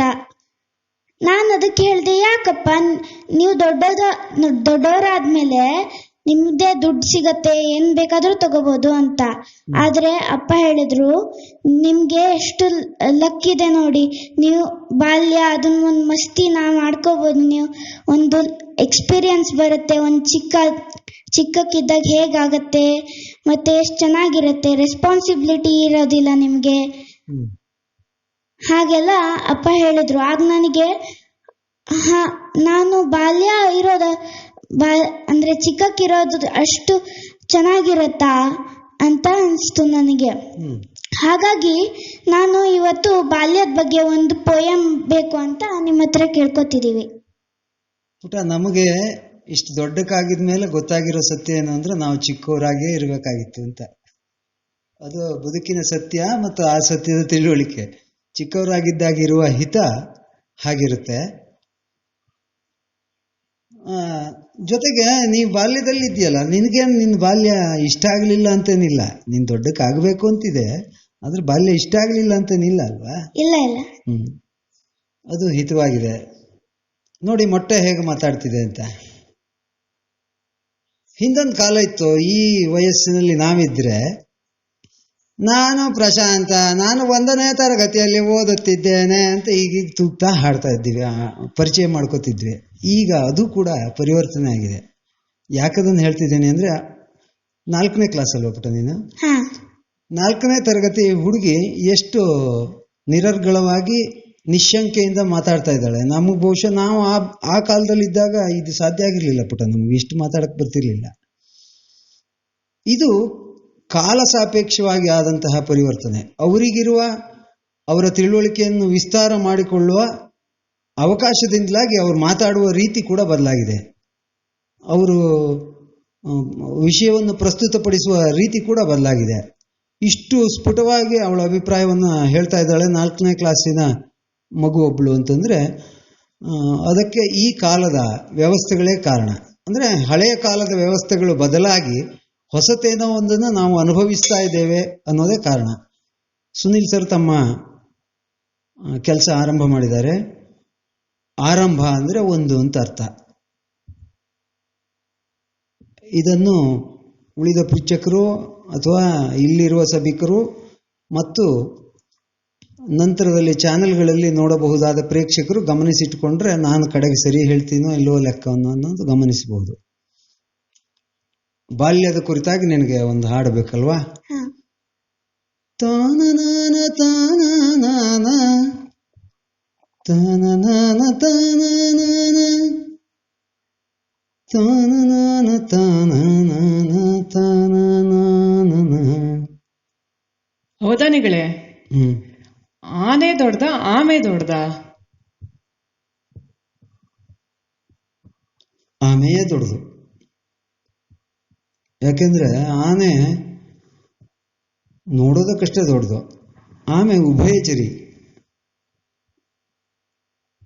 ಆಮೇಲೆ ಆಮೆಯ ಹಾಗೆ ಚಿಪ್ಪಿಲ್ಲ, ಅಡ್ಕೊಳ್ಳೋದಕ್ಕೆ ಜಾಗ ಇಲ್ಲ.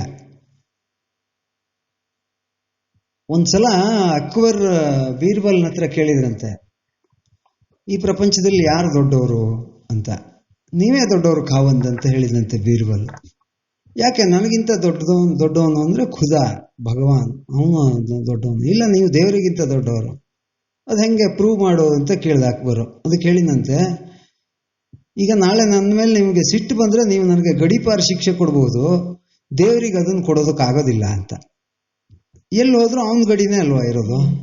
ಆದ್ದರಿಂದ ದೇವರಿಗಿಂತ ನೀವೇ ದೊಡ್ಡವರು, ಅವನು ಮಾಡೋಕ್ಕೆ ಸಾಧ್ಯ ಇಲ್ಲದೆ ಇರೋ ಒಂದು ಕೆಲಸ ನೀವು ಮಾಡ್ತೀರಿ ಖಾವಂದ್ ಅಂತ ಬೀರ್ಬಲ್ ಬಹುಮಾನಿತನಾಗಿ ಮನೆಗೆ ಹೋದಂತೆ. ಆದ್ದರಿಂದಲೇ ಬೀರ್ಬಲನ ಬುದ್ಧಿವಂತಿಕೆ ನಮಗೆ ಇವತ್ತಿಗೂ ಮಾನ್ಯ. ಹಾಗೆ ಆನೆ ಅಡಗೋಕೆ ಸಾಧ್ಯ ಇಲ್ಲ, ಆದ್ರಿಂದ ಸಣ್ಣದು. ಆಮೆ ತಾನು ಅಡಗೋದಕ್ಕೆ ಬೇಕಾದ ವ್ಯವಸ್ಥೆ ತನ್ನೊಳಗೆ ಇಟ್ಕೊಂಡಿದೆ, ಆದ್ರಿಂದ ಅದು ದೊಡ್ಡದು ಅಂತ ನನಗನ್ಸುತ್ತೆ. ಮತ್ತೆ ಅಪ್ರಸ್ತುತ ಪ್ರಸಂಗಿಯಾಗಿ ನೀವು ಆಮೆಗೂ ಆನೆಗೂ ಹೋಲಿಕೆ ಮಾಡ್ತಾ ಇದ್ದೀರಿ ಅಂದ್ರೆ ನಿಮ್ಮೊಳಗೆ ಏನಿದೆ ಅಂತ ನನ್ಗೆ ಗೊತ್ತಾಗ್ತಿಲ್ಲ.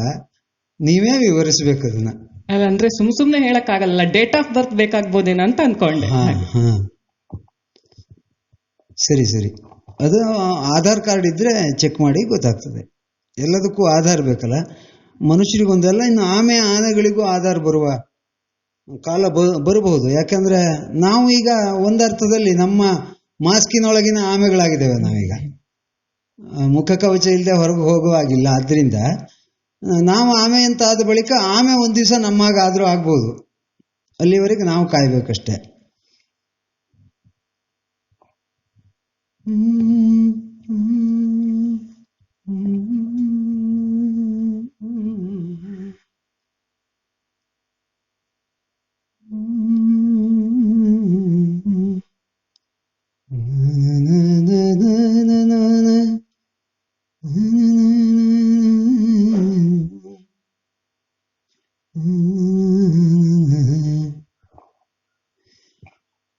ಎಷ್ಟು ಚಂದ ಬಾಲ್ಯ ನನ್ನದು, ಕಷ್ಟ ನಷ್ಟ ಒಂದು ಇರದು.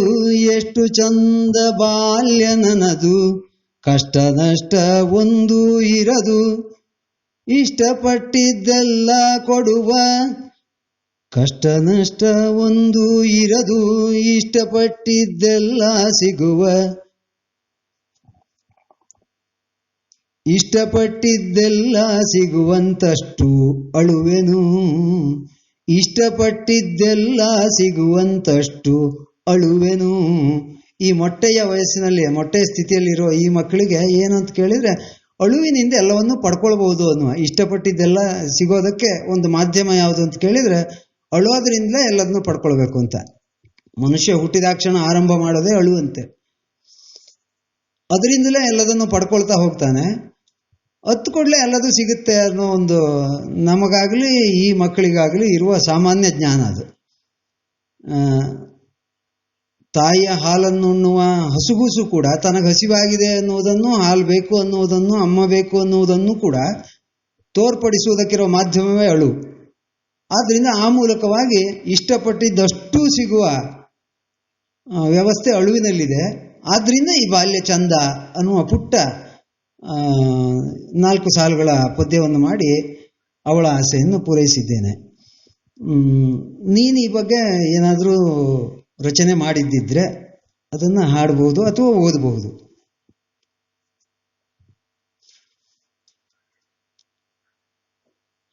ನನ್ನ ಹಾಗೆ 4 ಸಾಲಲ್ಲಿ ಮುಗಿಸ್ಬೇಕು ಅಂತಿಲ್ಲ, ಬರದಷ್ಟನ್ನು ಓದು.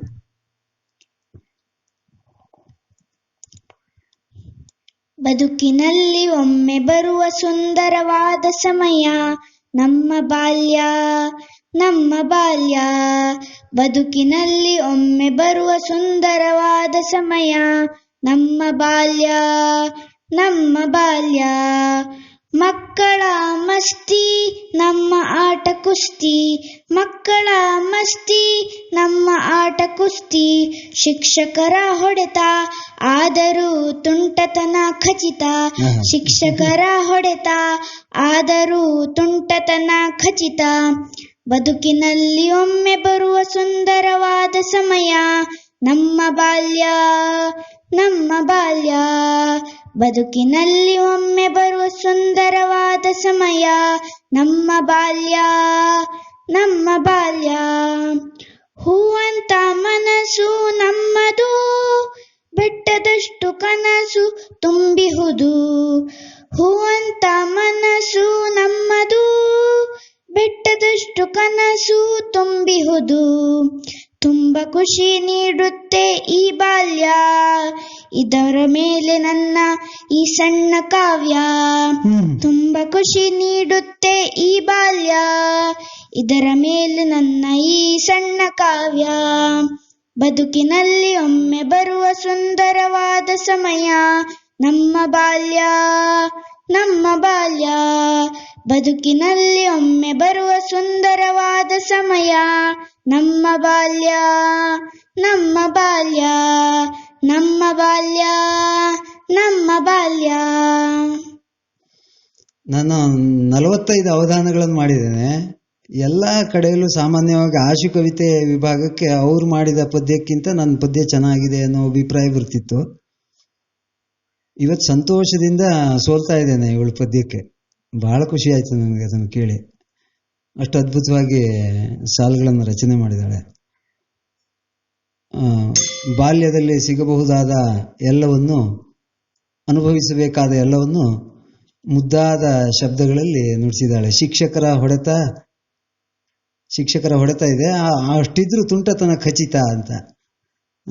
ಅದ್ಭುತವಾದ ಸಾಲು, ತುಂಬ ಚೆನ್ನಾಗಿ ಬರೆದಿದೆಯಾ ಪುಟ. ಈಗ ಮುಂದಿನ ವಿಭಾಗ, 2ನೇ ವಿಭಾಗ. ಈಗ 4ರಿಂದ 8ನೇ ತರಗತಿಯನ್ನು ಪ್ರತಿನಿಧಿಸ್ತಾಳೆ ಈಕೆ. ಇದು ಮೊಟ್ಟೆ ಒಡೆದು ಕಂಬಳಿ ಹುಳುವಾಗಿರುವಂತಹ ಸ್ಥಿತಿ. ಅಂದರೆ ಅದಕ್ಕೆ ಬೇರೇನೂ ಕಾಣ್ತಾ ಇಲ್ಲ. ಅಳುವಿನಿಂದ ಒಂದಷ್ಟನ್ನು ಪಡ್ಕೊಳ್ಬೋದು ಅಂತ ಗೊತ್ತಿದೆ, ಆದರೆ ಅಳುವಿನಿಂದ ಆಚೆಗೂ ತಾನೇನೋ ಮಾಡಬೇಕು ಅನ್ನೋದು ಗೊತ್ತಿದೆ. ಆ ವಯಸ್ಸಿದು. ಏನು ಮಾಡಬೇಕು ಅನ್ನೋದು ಪೂರ್ತಿ ಗೊತ್ತಾಗ್ತಾ ಇಲ್ಲ. ಹಸಿರೆಲೆಗಳನ್ನು ತಿನ್ನಬೇಕು ಅಷ್ಟೇ ಆ ಕಂಬಳಿ ಹುಳಕ್ಕಿರೋದು. ಆಹಾರ ಹುಡುಕಬೇಕು. ಯಾವ ಬಗೆಯ ಆಹಾರ ಏನು ಅದೆಲ್ಲ ಸಂಬಂಧ ಇಲ್ಲ. ತನಗೆ ತಿನ್ನಕ್ಕೆ ಬರುತ್ತಾ ತಿನ್ನೋದು ಕಂಬಳಿ ಹುಳುವಿನ ಸ್ವಭಾವ. ಆ ರೀತಿಯ ಸ್ವಭಾವ ಹೆಚ್ಚಾಗಿ ಕಾಣಿಸಿಕೊಳ್ಳುವ ವಯಸ್ಸು. ಅದರ ಪ್ರತಿನಿಧಿಯಾಗಿ ವಾತ್ಸಲ್ಯ ಏನು ಹೇಳ್ತಾಳೆ ಕೇಳೋಣ. ಎಲ್ರಿಗೂ ನಮಸ್ಕಾರ. ನನ್ನ ಹೆಸರು ವಾತ್ಸಲ್ಯ. ನಾನು 8ನೇ ತರಗತಿಯಲ್ಲಿ ಓದ್ತಾ ಇದ್ದೀನಿ. ಅವಧಾನಿಗಳೇ, ಈಗ ಸಣ್ಣ ಮಕ್ಕಳಿಂದ ಹಿಡಿದು ಕೂಡ ಮುದುಕರು ತನಕನೂ ಎಲ್ಲರಿಗೂ ಹಸುವಾಗತ್ತೆ. ಹಸುವು ಕೇವಲ ಊಟದಲ್ಲಿ ಮಾತ್ರ ಇರಲ್ಲ, ಏನೋ ಒಂದು ಕಲಿಬೇಕು ಅನ್ನೋ ಹಸುವು ಇರತ್ತೆ, ತಿಳ್ಕೊಳ್ಳಬೇಕು ಅನ್ನೋ ಹಸುವು ಇರತ್ತೆ. ಅದು ಆಹಾರ ಸೇವಿಸ್ಬೇಕು ಅನ್ನೋ ಹಸುವಿಗಿಂತ ಅದ್ರ ವಿವರಣೆ ಇನ್ನೂ ಚಂದ. ಈಗ ಹಸುವಾದಾಗ ತಿನ್ನೋ ಆಹಾರ ಹೊಟ್ಟೆ ತುಂಬಿದಾಗ ತಿನ್ನಷ್ಟು ತೃಪ್ತಿ ಸಿಗಲ್ಲ ನಮಗೆ. ಅದು ತಣ್ಣಗಾಗಿರೋ ಅನ್ನ ಕೂಡ ನಮಗೆ ಯಾವ್ದೋ ಮೃಷ್ಟಾನ್ನದ ತರ ಅನುಭವ ಕೊಡತ್ತೆ. ಹಾಗೆ ಈಗ ಬೇರೆದನ್ನ ತಿಳ್ಕೋಬೇಕು ಮತ್ತೆ ಕಲಿಬೇಕು ಅನ್ನೋ ಹಸುವು ನಮಗಿನ್ನೂ ತಲೆ ಒಳಗೆ ತುಂಬಾ ವಿಚಾರಗಳನ್ನ ತುಂಬಿಸತ್ತೆ. ಹಾಗಾಗಿ ನನಗೆ ಹಸುವಿನ ಬಗ್ಗೆ ಒಂದು ಕವನ ಬೇಕು ಅಂತ ನಿಮ್ಮಲ್ಲಿ ಕೇಳ್ಕೊತೀನಿ. ಅದ್ಭುತವಾದ ವಿಷಯ. ಹಸಿವು ಆರಂಭ ಆಗೋ ವಯಸ್ಸು ನಿಂದು, ಆದ್ರಿಂದಲೇ ಕಂಬಳಿ ಹುಳು ಅಂತ ಹೇಳಿದೆ. ಮತ್ತೆ ನಿನ್ನ ತಿಳುವಳಿಕೆಯನ್ನು ನಾನು ಗೌರವಿಸ್ತೇನೆ. ಹಸಿವು ಅಂದ್ರೆ ಕೇವಲ ಹೊಟ್ಟೆ ಹಸಿವು ಒಂದೇ ಅಲ್ಲ, ಬೌದ್ಧಿಕವಾದ ಹಸಿವು ಇದೆ ಅನ್ನೋದನ್ನು ನೀನು ಹೇಳ್ತಾ ಇದ್ದಿ. ಅಂದರೆ ನಿನ್ನ ವಯಸ್ಸಿನ ಬಹುಶಃ ನೀನು 8ನೇ ಕ್ಲಾಸ್ ಇರಬೇಕು ಅಂತ ಅನ್ಕೋತೀನಿ. 5-6ನೇ ಕ್ಲಾಸ್ ಹೊತ್ತಿಗಾದ್ರೆ ಬರೀ ಹೊಟ್ಟೆ ಹಸಿವು ಗೊತ್ತಾಗುತ್ತೆ. 7-8ನೇ ಕ್ಲಾಸ್ ಹೊತ್ತಿಗಾದ್ರೆ ಸ್ವಲ್ಪ ಬುದ್ಧಿ ಹಸಿವು ಗೊತ್ತಾಗುತ್ತೆ. ಬೇರೆಯವರಿಗಿಂತ ನನ್ನ ಹೆಚ್ಚು ತಿಳ್ಕೋಬೇಕು, ಹೆಚ್ಚು ವಿಷಯ ಗೊತ್ತಿರಬೇಕು ನನಗೆ ಅಂತ ಅನ್ನಿಸುವ, ಬೇರೆಯವ್ರ ನಡುವೆ ನಾನು ಪ್ರತ್ಯೇಕವಾಗಿರಬೇಕು ಅಂತ ಅನ್ನಿಸುವ ವಯಸ್ಸು. ಇಲ್ಲಿಂದ ಮೊಟ್ಟೆಯಿಂದ ಕಂಬಳಿ ಹುಳುವಾದಾಗ ಮಾನಸಿಕವಾದ ಪರಿವರ್ತನೆ, ಆಂತರಂಗಿಕವಾದ ಪರಿವರ್ತನೆ ಹೀಗಾಗಿರುತ್ತೆ. ಹೀಗಾಗಬೇಕಾದದ್ದು ಸಹಜ ಸ್ಥಿತಿ. ಮತ್ತು ಇದು ತುಂಬ ಆರೋಗ್ಯಕರ. ಸಮಾಜಕ್ಕೆ ನಾಳೆ ಈ ಮಕ್ಕಳೆಲ್ಲ ಒಳ್ಳೆ ಪ್ರಜೆಗಳಾಗಬೇಕು ಅಂತಂದರೆ ಈ ವಯಸ್ಸಿಗೆ ಈ ಭಾವನೆಗಳು ಹುಟ್ಟಬೇಕು, ಈ ಬಗೆಯ ಪರಿವರ್ತನೆಗಳಾಗಬೇಕು. ಆ ದೃಷ್ಟಿಯಿಂದ ಈ ಹಸಿವು ತುಂಬ ಅದ್ಭುತವಾದ ವಿಷಯವನ್ನು ನನಗೆ ಕೊಟ್ಟಿದ್ದೀನಿ ನೀನು. ಹಸಿವು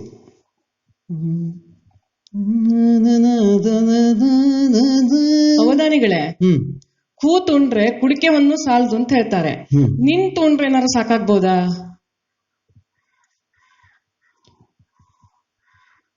ಕೂತುಂಡ್ರೆ ಕುಡಿಕೆ ಹೊನ್ನು ಸಾಲದು ಅಂತ ಹೇಳಿದ್ದು ಕೂತು ಉಂಡವರೇನಲ್ಲ. ಯಾಕಂದ್ರೆ ಕೂತುಂಡವರು ಅಲ್ಲಿ ತನಕ ಇರೋದಿಲ್ಲ, ಆದ್ರಿಂದ ಅವ್ರು ಹೇಳಿದ್ದಲ್ಲ. ಆದ್ರಿಂದ ಇನ್ನು ಈಗ ಈ ಹಸಿವು ಅಂದ್ರೆ ಅದೇ, ಪರಿವರ್ತನೆ ಅಂದ್ರೆ ಅದೇ. ಕೆಲವು ನಮ್ಗೆ ಗೊತ್ತಿಲ್ಲದ ವಿಷಯಗಳನ್ನು ನಾವೇ ಪ್ರಯೋಗ ಮಾಡಿ ತಿಳ್ಕೊಳ್ಬೇಕು. ಮತ್ತೆ ನಿಂತು ಉಂಡ್ರೆ ಅನ್ನೋದಕ್ಕಿಂತ ಕೂತು ಉಂಡ್ರೆ ಹಸಿವು ಕುಡಿಕೆ ಹೊನ್ನು ಸಾಲದು ಅಂತ ಹೇಳುವ ಹಿಂದಿನ ವಿಷಯ ಏನು ಅಂತ ನನಗೆ ಅರ್ಥ ಆಗಿದೆ. ಆದ್ರಿಂದ ನಾನು ಆ ಬಗ್ಗೆ ಪ್ರಯೋಗ ಮಾಡೋದಕ್ಕೆ ಹೋಗೋದಿಲ್ಲ. ತಾವು ಕೂತು ಉಣ್ಣದೆ ನಿಂತು ಉಂಡ್ರೆ ಏನಾಗ್ತದೆ ನೋಡಬೇಕು ಹಂಗಾರೆ ಅಂತಿದ್ದವರು ನೀವು ನಿಂತು ಊಟ ಮಾಡಿ ನೋಡಿ. ಪರಿಣಾಮ ಏನಾಯ್ತು ಅನ್ನೋದನ್ನು ನನಗೆ ಈಗಲ್ಲ ಇನ್ಯಾವಾಗಲಾದರೂ ಹೇಳಿ. ಯಾಕೆಂದರೆ ಪ್ರಯೋಗಶೀಲತೆ ಅನ್ನೋದು ತುಂಬ ಮುಖ್ಯ ಮನುಷ್ಯನಿಗೆ. ಕುತೂಹಲವೇ ಎಲ್ಲ ಆವಿಷ್ಕಾರಗಳ ಮೂಲ ಅಲ್ವಾ? ಹಾಗೆ ಈಗ ಕುತೂಹಲದಿಂದ ಏನನ್ನಾದರೂ ಹುಡುಕ್ತಾ ಹೋದರೆ ನಿಮಗೂ ಏನಾದರೂ ಸಿಗ್ಬೋದು, ನಮಗೂ ನಮ್ಮ ಬುದ್ಧಿಯ ಹಸಿವಿಗೂ ಏನಾದರೂ ಸಿಗ್ಬೋದು. ಆ ದೃಷ್ಟಿಯಿಂದ ನೀವೇ ಪ್ರಯೋಗ ಮಾಡೋದು ತುಂಬ ಒಳ್ಳೆಯದು.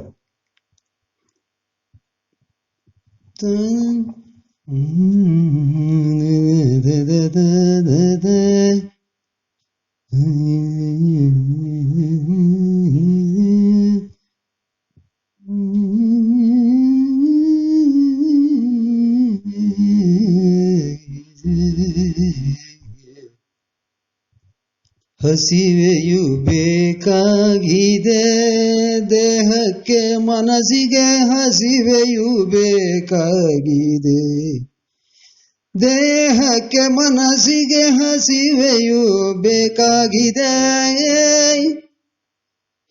ಹಸಿವೆಯಿಂದಲೇ ತಾನೇ ಹೊಸತೆಲ್ಲ ಹುಟ್ಟುವುದು. 4 ಆಯ್ತು. ಹಸಿವೆಯಿಂದಲೇ ತಾನೇ ಹೊಸತೆಲ್ಲ ಹುಟ್ಟುವುದು, ಹಸಿವೆಯಿಂದಲೇ ತಾನೇ ಹೊಸತೆಲ್ಲ ಹುಟ್ಟುವುದು. ಹಸಿವೆಯು ಬೇಕಾಗಿದೆ ದೇಹಕ್ಕೆ ಮನಸ್ಸಿಗೆ, ಹಸಿವೆಯು ಬೇಕಾಗಿದೆ. ಹಸಿವೆಯಿಂದಲೇ ತಾನೇ ಹೊಸತೆಲ್ಲ ಹುಟ್ಟುವುದು, ಮಸುಕಾದ ಕಡೆಗೆಲ್ಲ ನಸು ಬೆಳಕಾಗುವುದು. ಮಸುಕಾದ ಕಡೆಗೆಲ್ಲ ನಸು ಬೆಳಕಾಗಲಿಕ್ಕೆ ಹಸಿವೆಯು ಬೇಕಾಗಿದೆ. ದೇಹಕ್ಕೆ ಮನಸ್ಸಿಗೆ ಹಸಿವೆಯು ಬೇಕಾಗಿದೆ.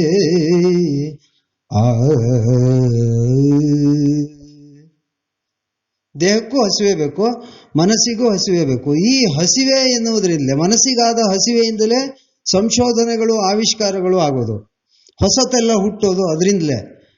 ನಿಂತು ಊಟ ಮಾಡಬೇಕೋ ಕೂತು ಊಟ ಮಾಡಬೇಕೋ ಪ್ರಯೋಗಗಳೆಲ್ಲ ನಾಳೆ ನಡೆಯಲಿರುವುದು ಅದರಿಂದಲೇ. ಆಮೇಲೆ ಯಾವ ವಿಷಯದಲ್ಲಿ ಅಂಧಕಾರ ಇದೆಯೋ, ಕತ್ತಲು ಯಾವ ವಿಷಯ ನಮಗೆ ಅಜ್ಞಾತವಾಗಿದೆಯೋ ಆ ವಿಷಯಗಳೆಲ್ಲ ಬೆಳಕಿಗೆ ಬರೋದು, ಅಲ್ಲಿ ಹೊಸದೊಂದು ಮೂಡೋದು ಆವಾಗಲೇ ಸಾಧ್ಯ ಅಂತ.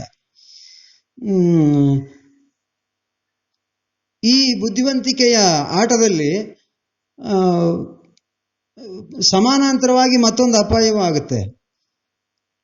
ಅತಿ ಬುದ್ಧಿವಂತರಾದವರು ನಮಗೆ ಇವತ್ತು ವೈಜ್ಞಾನಿಕವಾದ ಸಂಗತಿಗಳನ್ನು ಅನೇಕವನ್ನು ಹುಟ್ಟುಹಾಕಿಕೊಟ್ಟಿದ್ದಾರೆ. ಥಾಮಸ್ ಆಲ್ವಾ ಎಡಿಸನ್ ಅಂತವರು ನಾನು ಓದಿದ ಹಾಗೆ 400ಕ್ಕೂ ಹೆಚ್ಚು ಆವಿಷ್ಕಾರಗಳನ್ನು ಮಾಡಿದ್ರು ಅವರು ಅಂತ ಕೇಳಿದ್ದೇನೆ. ಆ ಮನುಷ್ಯ ತನ್ನ ಪ್ರಯೋಗಾಲಯದಲ್ಲಿ ಒಂದು ಬೆಕ್ಕು ಸಾಕೊಂಡಿದ್ರಂತೆ. ಆ ಬೆಕ್ಕು ಹೋಗಿ ಬರೋದಕ್ಕೆ ತನಗೆ ತೊಂದರೆ ಕೊಡುತ್ತೆ ಅನ್ನೋ ಕಾರಣಕ್ಕೆ ಬಾಗಿಲಲ್ಲೊಂದು ತೂತ ಮಾಡಿದ್ರಂತೆ, ಅದು ಬೆಕ್ಕು ಓಡಾಡುವಷ್ಟು.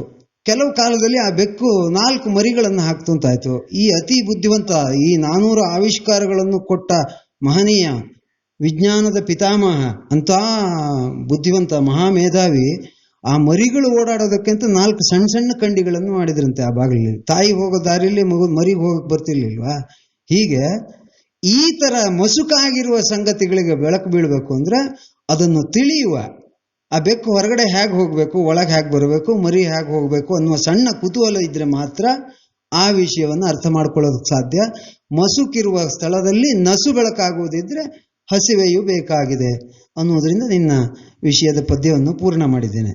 ಈ ಬಗ್ಗೆ ನಿನ್ನ ಅಭಿಪ್ರಾಯಗಳಾಗಲಿ ರಚನೆಗಳಾಗಲಿ ಹಸಿವು ಹೇಗಿರಬೇಕು ಅನ್ನೋ ಬಗ್ಗೆ ಆಗಲಿ ನಿನಗೆ ಹೇಳಬೇಕು ಅಂತ ಅನಿಸಿದರೆ ಹೇಳ್ಬೋದು. ಅವಧಾನದಲ್ಲಿ ಕೇವಲ ಅವಧಾನಿಯ ರಚನೆಗಳನ್ನು ಕೇಳೋದು ಒಂದೇ ಅಲ್ಲ, ಪೃಚ್ಛಕರ ರಚನೆಗಳನ್ನು ಕೂಡ ಕೇಳಬೇಕಾಗ್ತದೆ. ನಿನಗೆ ಹೇಳಬೇಕು ಅನಿಸಿದರೆ ಧಾರಾಳವಾದ ಅವಕಾಶ ಇದೆ ನಿನಗೆ. ನಿನ್ನ ದೃಷ್ಟಿಯಲ್ಲಿ ಹಸಿವು ಏನು ಅನ್ನೋದನ್ನು ಒಂದು ಸಣ್ಣ ವಿವರಣೆ ಕೊಡ್ಬೋದು.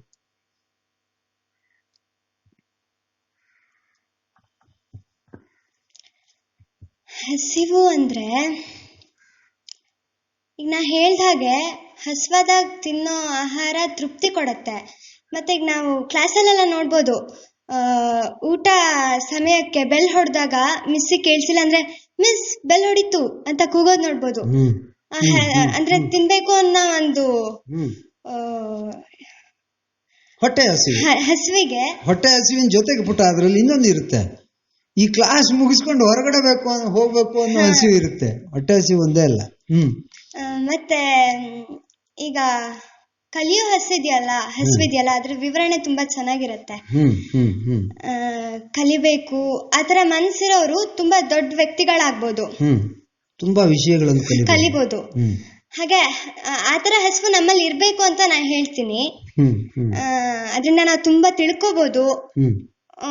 ಅವ್ರಂತರ ಬೇರೆನೇ ಆಗಿರ್ತಾರೆ ಆತರ ವ್ಯಕ್ತಿಗಳು ಅಂತ ನಾನು ಹೇಳಕ್ ಇಷ್ಟಪಡ್ತೀನಿ. ಆ ಬೇರೆಯಾಗಿ ನಿಲ್ಲುವುದಕ್ಕೊಂದು ಹಸಿವು ಬೇಕು. ಇರ್ಲಿ, ನಿನ್ನ ಹಸಿವು ಮತ್ತು ಆ ಹಸಿವಿಗೆ ತಕ್ಕ ಆಹಾರ ಜೀವನ ಪೂರ್ತಿ ಸಿಗಲಿ ಅಂತ ಹಾರೈಸ್ತೀನಿ. 3ನೇ ವಿಭಾಗಕ್ಕೆ ಹೋಗ್ತೇನೆ. ಈಗ ಕೋಶಾವಸ್ಥೆ ತಾಳಿರುವ ಚಿಟ್ಟೆ ಅಥವಾ ಕಂಬಳಿ ಹುಳು, ಮುಂದೆ ಚಿಟ್ಟೆ ಆಗುವ, ಈಗ ಕಂಬಳಿ ಹುಳು ಆಗಿರುವ ವಯಸ್ಸದು 9-10ನೇ ಕ್ಲಾಸು ಅಂದರೆ ಸಾಮಾನ್ಯ 6. ಅಳುವಿನಿಂದ ಆಚೆಗೊಂದು ಪ್ರಪಂಚ ಇದೆ. ನಮಗೆ ಬೇಕಾಗಿದ್ದನ್ನು ನಮ್ಮದಾಗಿಸಿಕೊಳ್ಳೋದಕ್ಕೆ ಬೇರೆ ಬೇರೆ ಮಾರ್ಗಗಳಿದೆ ಅಂತೆಲ್ಲ ಅರ್ಥ ಆಗ್ತಾ ಹೋಗುವ, ಅಳುವನ್ನು ಸ್ವಲ್ಪ ಮಟ್ಟಿಗೆ ಕಡಿಮೆ ಮಾಡಿಕೊಳ್ಳುವ ಆ ವಯಸ್ಸು. ಮತ್ತೆ ತನ್ನ ಸುತ್ತ ತಾನೇ ಒಂದು ಗೋಡೆ ಕಟ್ಕೊಳ್ಳೋ ವಯಸ್ಸದು. ಅವ್ರದ್ದೇ ಆದ ಪ್ರಪಂಚ ಅನ್ನೋದು ಆರಂಭ ಆಗೋದು ಈ ಹೈಸ್ಕೂಲ್ ಅವಧಿಯಲ್ಲಿ ಅಂತ ನನಗನ್ಸುತ್ತೆ. ಆ ಕೋಶದೊಳಗಡೆನೆ ಬೇರೆ ಪ್ರಪಂಚ ಅವ್ರದ್ದು. ಅವರ ಕೆಲವು ಪರ್ಸನಲ್ ಪುಸ್ತಕಗಳು, ಜಾಮಿಟ್ರಿ ಬಾಕ್ಸು ಅದನ್ನೆಲ್ಲ ಬೇರೆಯವ್ರು ಮುಟ್ಟೋ ಹಾಗಿಲ್ಲ ಅಂತ ಅನ್ಸೋಕೆ ಶುರುವಾಗೋ ವಯಸ್ಸು ಅದು. 6ನೇ ಕ್ಲಾಸಿನ ಮಕ್ಕಳಾದ್ರೆ ಅವ್ರ ಜಾಮಿಟ್ರಿ ಬಾಕ್ಸಲ್ಲಿ ನಂದು ಕಂಪಾಸ್ ಹಿಂಗಿದೆ ಅಂತ ತೆಗೆದು ತೋರಿಸೋ ಅಂಥ ವಯಸ್ಸು. 9ನೇ ಕ್ಲಾಸಿಗೆ ಬಂದಾಗ ಏನು ಮಾಡ್ತಾ ಇದ್ರೆ ತನ್ನ ಹತ್ರ ಇರೋ ಸ್ಪೆಷಲ್ ಐಟಮ್ ಬೇರೆಯವ್ರಿಗೆ ತೋರಿಸೋದು ಇಲ್ಲ ಅವರು. ಈ ಕೋಶಾವಸ್ಥೆಯನ್ನು ತಾಳುವ ವಯಸ್ಸಿದು. ಇದು ಒಂದು ಹಂತದಲ್ಲಿ ಇದನ್ನು ನಾವು ದಾಟಿದ ಮೇಲೆ ಮಾತ್ರ ನಾವು ಚಿಟ್ಟೆ ಆಗೋದಕ್ಕೆ ಸಾಧ್ಯ. ನಮ್ಮದನ್ನು ನಾವು ಮುಚ್ಚಿಟ್ಕೊಳ್ಳೋದು ಕಲ್ತ್ಕೊಂಡ ಮೇಲೆ ಮಾತ್ರ ನಾವು ನಮ್ಮದನ್ನು ತೆರೆದುಕೊಳ್ಳೋದಕ್ಕೆ ಕಲಿಯೋದಕ್ಕೆ ಸಾಧ್ಯ. ಆ ವಯಸ್ಸನ್ನು ಪ್ರತಿನಿಧಿಸುವ ಸೌಖ್ಯನ ಅಭಿಪ್ರಾಯ ಏನು ಕೇಳೋಣ. ಎಲ್ರಿಗೂ ನಮಸ್ಕಾರ. ನಾನು ಸೌಖ್ಯ. ನಾನು 9ನೇ ತರಗತಿಲಿ ಓದ್ತಿದ್ದೀನಿ. ಈ ಸಂಸ್ಕೃತಿ ಅನ್ನೋದು ಬಹಳ ಹಿಂದಿನ ಕಾಲದಿಂದನೂ ಬಂದಿದೆ. ಈಗ ನಾವು ಮಾಡ್ತಿರೋ ಈ ಅಷ್ಟಾವಧಾನದ ಒಂದು ಭಾಗನೂ ಒಂದು ಸಂಸ್ಕೃತಿನೇ. ಮುಂಚೆ ಹಲವಾರು ಸಂಸ್ಕೃತಿಗಳಲ್ಲಿ ಮತ್ತೆ ಬೇರೆ ಬೇರೆ ಅದರಲ್ಲೇ ಬೇರೆ ಬೇರೆ ವಿಧ ಇರ್ತಿತ್ತು. ಈಗ ಅದರಲ್ಲಿ ಕೆಲವೊಂದು ಕಾಣಿಸ್ತಿದೆ, ಇನ್ನು ಹಲವಾರು ಯಾವುದು ನಮ್ಗೆ ಗೊತ್ತಿಲ್ಲ, ಹೆಚ್ಚಿನದು ಗೊತ್ತಿಲ್ಲ. ಗೊತ್ತಿರುವಷ್ಟು ನಮಗ್ ಅನುಭವ ಆಗಿಲ್ಲ ಅದ್ರದ್ದು. ಈಗ ನೃತ್ಯದಲ್ಲೇ ತಗೊಂಡ್ರೆ ಯಕ್ಷಗಾನ, ಭರತನಾಟ್ಯ, ಡೊಳ್ಳು ಕುಣಿತ ಎಲ್ಲ ತುಂಬಾ ಇರ್ತಿತ್ತು. ಈಗ ಹೆಚ್ಚಾಗಿ ಕಾಣೋದು ಭರತನಾಟ್ಯ, ಯಕ್ಷಗಾನ ಅಷ್ಟೇ. ನಾನು ಡೊಳ್ಳು ಕುಣಿತ ಎಲ್ಲ ಹೆಚ್ಚು ನೋಡಿಲ್ಲ. ಹೀಗೆ ಸುಮಾರು ನಮಗ್ ಕಾಣದೇ ಇರೋದೇ ಸಂಸ್ಕೃತಿಗಳಿದೆ. ಈ ಸಂಸ್ಕೃತಿ ಬಗ್ಗೆ ನಂಗೊಂದು ಪದ್ಯ ಬೇಕು. ಅಂದ್ರೆ ಕಲೆಯ ಮೂಲಕ ಸಂಸ್ಕೃತಿ ಅನ್ನೋದರ ಜೀವಂತಿಕೆಯನ್ನು ನೀನು ಹೇಳೋದಕ್ಕೆ ಹೊರಟಿದ್ದೆ. ಪ್ರತಿಯೊಂದು ಕಲೆಯು ಏನೋ ಒಂದನ್ನು ಪ್ರತಿನಿಧಿಸ್ತದೆ. ನೀನು ಹೇಳಿದಾಗೆ ಯಕ್ಷಗಾನ ಆಗಲಿ, ಭರತನಾಟ್ಯ ಆಗಲಿ, ಡೊಳ್ಳು ಕುಣಿತ ಆಗಲಿ, ಅದರ ಹಿಂದೆ ಒಂದು ಜೀವನ ಕ್ರಮ ಇದೆ ಅನ್ನೋದನ್ನು ತೋರಿಸುತ್ತೆ. ನಮಗೆ ಗೊತ್ತಿರದ ಸಾವಿರಾರು ಕಲೆಗಳಿದ್ದಾವೆ, ಹಾಗೆಯೇ ಸಾವಿರಾರು ಸಂಸ್ಕಾರಗಳು, ಸಂಸ್ಕೃತಿಗಳಿದ್ದಾವೆ ಅಂತ ನೀನು ಅದರ ಬಗ್ಗೆ ಕುತೂಹಲದಿಂದ ಕೇಳ್ತಾ ಇದ್ದಿ, ಅದನ್ನು ತಿಳ್ಕೊಳ್ಳುವ ಆಸಕ್ತಿಯಿಂದ ಕೇಳ್ತಾ ಇದ್ದಿ.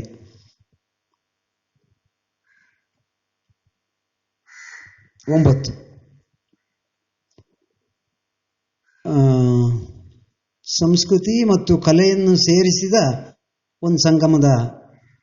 ಯಾರೂ ಮುಖ ನೋಡಬೇಕಾಗಿಲ್ಲ, ನನಗೆ ಗೊತ್ತಿದೆ 8 ಅಂತ, 9 ಹೇಳಿದ್ದಷ್ಟೇ.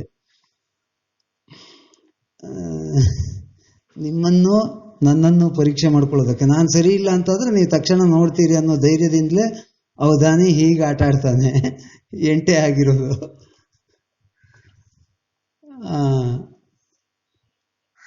ಸಂಸ್ಕೃತಿ ಮತ್ತು ಕಲೆಯಿಂದ ನಮ್ಮ ಬದುಕು ಬೆಳೆಯಲ್ಪಡುತ್ತೆ ಅನ್ನೋದು ತುಂಬಾ ಮುಖ್ಯವಾದ ಅಂಶ. ಅದನ್ನು ಹೇಗೆ ಮೇಳೈಸಿಕೊಳ್ಳಬೇಕು, ಹೇಗೆ ಸೇರಿಸಿಕೊಳ್ಳಬೇಕು, ನಮಗೆ ಗೊತ್ತಿಲ್ಲದೆ ಇದ್ದದ್ದನ್ನು ಹೇಗೆ ಕಲ್ತ್ಕೊಳ್ಬೇಕು ಅನ್ನೋ ಕುತೂಹಲದಿಂದ ನೀನು ಕೇಳ್ತಾ ಇದ್ದಿ ಅಂತ ಅಂದ್ಕೊಳ್ತೀನಿ.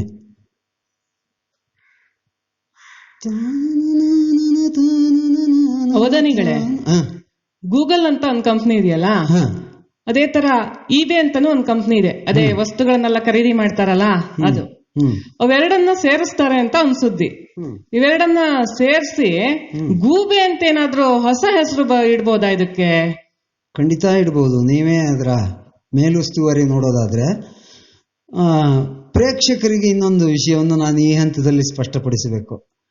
ಅವಧಾನಿಗೂ ಮತ್ತು ಅಪ್ರಸ್ತುತ ಪ್ರಸಂಗಿಗೂ ಇರುವ ಮಾನಸಿಕ ವ್ಯವಸ್ಥೆಯ ವ್ಯತ್ಯಾಸ ಏನು ಅಂತ. ಈ ಗೂಗಲ್ ಅನ್ನೋದು ಮತ್ತು ಇಬೇ ಅನ್ನೋದು ಸೇರಿದ್ರೆ ಗೂಬೆ ಆಗಬೇಕು ಅಂತ ಕಾಣೋರು ಅಪ್ರಸ್ತುತ ಪ್ರಸಂಗ ಮಾಡ್ತಾರೆ.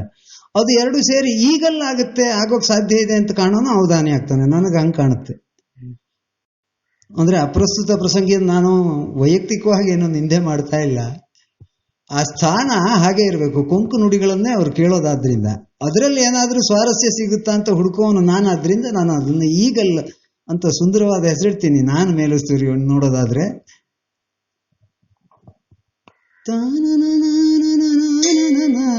ಈಗ 9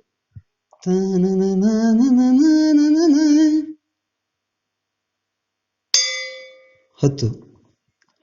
ಅವಧಾನಿಗಳೇ, ಭಾರತದಲ್ಲಿ ಹೆರಿಗೆ ತೆರಿಗೆ ಎರಡು ಹೆಚ್ಚಾಗ್ತಾ ಇದೆಯಂತೆ. ಹಾಗಾಗಿ ಸಂಬಂಧಪಟ್ಟ ಇಲಾಖೆಯಲ್ಲಿ ಏನಾದ್ರು ನೀವು ಇದ್ದಿದ್ರೆ ಏನ್ ಕ್ರಮ ಕೈಗೊಳ್ತಿದ್ರಿ? ಹೆರಿಗೆಗೂ ತೆರಿಗೆ ಹಾಕಿದ್ರೆ ಆಗಿತ್ತು. ಸರಿ ಸರಿ.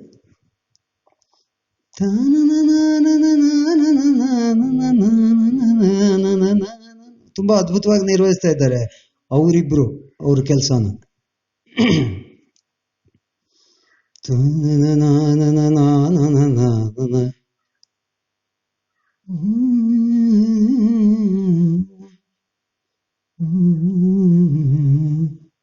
ಅವಧಾನಿಗಳೇ, ಕತ್ಲೇಲಿ ಕರಡಿಗೆ ಜಾಮೂನ್ ತಿನ್ಸಕ್ ಹೋಗ್ಬಾರ್ದು ಅಂತ ಹೇಳ್ತಾರಲ್ಲ, ಹಗಲಲ್ಲಿ ಅಥವಾ ಬೆಳಕಲ್ಲಿ ಏನಾರು ಹೋಗ್ಬಹುದಾ?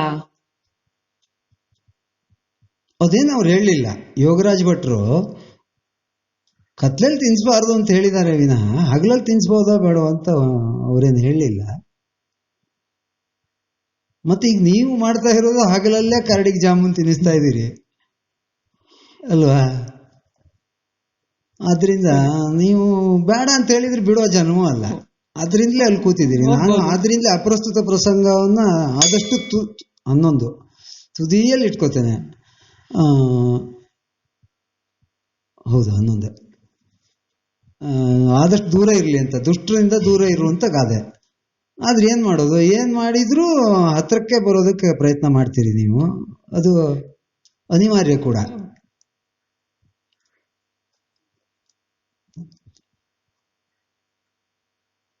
ಜಗದೊಳು ತುಂಬಿದ ಬಗೆ ಬಗೆ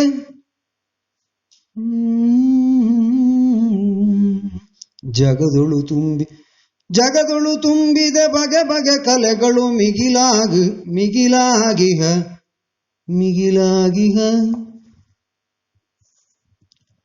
ಅವಧಾನಿಗಳೇ, ಹೇಳೋದ್ ವೇದ ಅಂತ ತಿನ್ನೋದ್ ಬದ್ನೆಕಾಯಿ ಅಂತ ಹೇಳ್ತಾರಲ್ಲ, ಅದು ಬದ್ನೆಕಾಯಿ ಯಾಕಾಗ್ಬೇಕು? ಹೀರೆಕಾಯಿ ಅಂತ ಬೇಕಾದ್ರೂ ಹೇಳ್ಬೋದಲ್ಲ. ಬದ್ನೆಕಾಯಿ ನಿಮ್ಮ ಹಾಗೆ ತುಂಬಾ ನಂಜು, ಆದ್ರಿಂದ ತಿನ್ಬಾರದು ಅಂತ ಹೇಳ್ತಾರೆ. ಆದ್ರೂ ಬದ್ನೆಕಾಯಿ ಅಂದ್ರೆ ಇಷ್ಟ ಆಗೋದು. ಆದ್ರಿಂದ ಯಾವುದು ನಮಗೆ ಬೇಡ ಅಂತ ಅನ್ಸುತ್ತೋ ಅದ್ರ ಬಗ್ಗೆ ಮನುಷ್ಯನ ಮನಸ್ಸು ಹೆಚ್ಚು ಆತೊರೆಯುತ್ತೆ. ಆದ್ರಿಂದಲೇ ನಾನು ಅಪ್ರಸ್ತುತದವ್ರು ಇನ್ನೊಂದಷ್ಟು ಪ್ರಶ್ನೆ ಕೇಳಲಿ ಅಂತಲೇ ಕಾಯ್ತೇನೆ.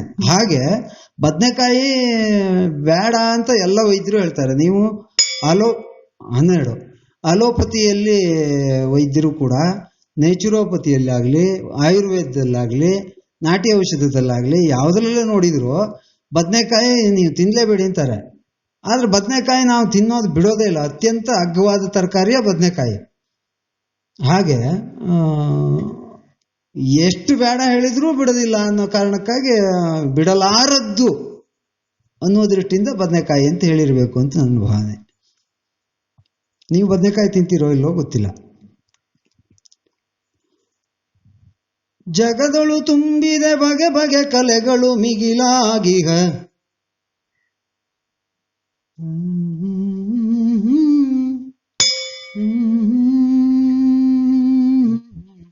ಮಿಗಿಲಾಗಿಹ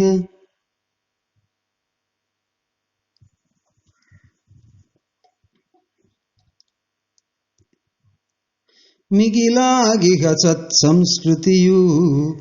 ಇದು ತುಂಬಾ ಕ್ಲಿಷ್ಟವಾದ ಶಬ್ದ ಅಂತ ಅನ್ಸ್ಬೋದು. ಆದ್ರೆ ಅವಧಾನಿಗೆ ಏನಾಗುತ್ತೆ ಅಂದ್ರೆ ಕೆಲವೊಮ್ಮೆ ಕ್ಲಪ್ತ ಕಾಲದಲ್ಲಿ ಕೊಡಬೇಕಾದದನ್ನು ಕೊಡೋದಕ್ಕೆ ಹೆಚ್ಚು ಹುಡುಕೋ ಆಗಿಲ್ಲ ನಾನು.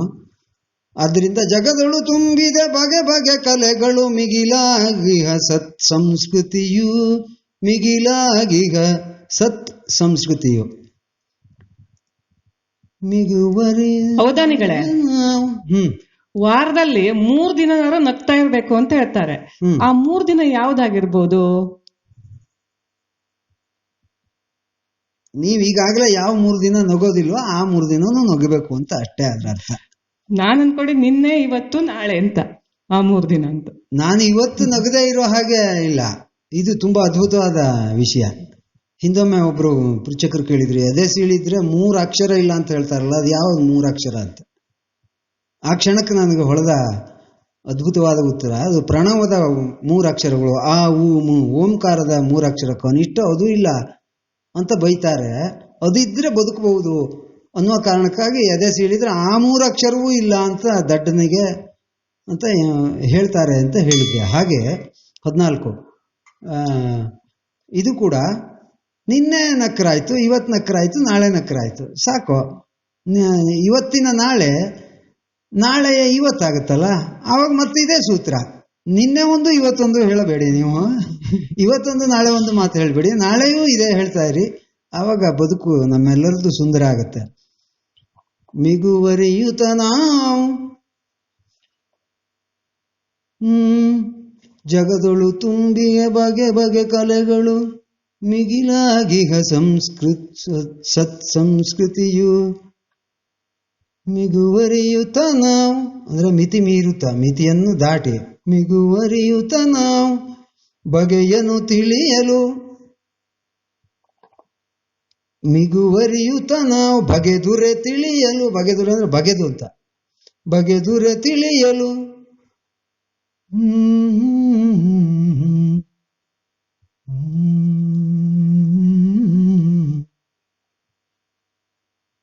ಹೌದಾನಿಗಳೇ, ಈ MAಗೂ MLAಗೂ ಏನ್ ವ್ಯತ್ಯಾಸ? ಏನು MAಗೂ MLAಗೂ ಏನ್ ವ್ಯತ್ಯಾಸ?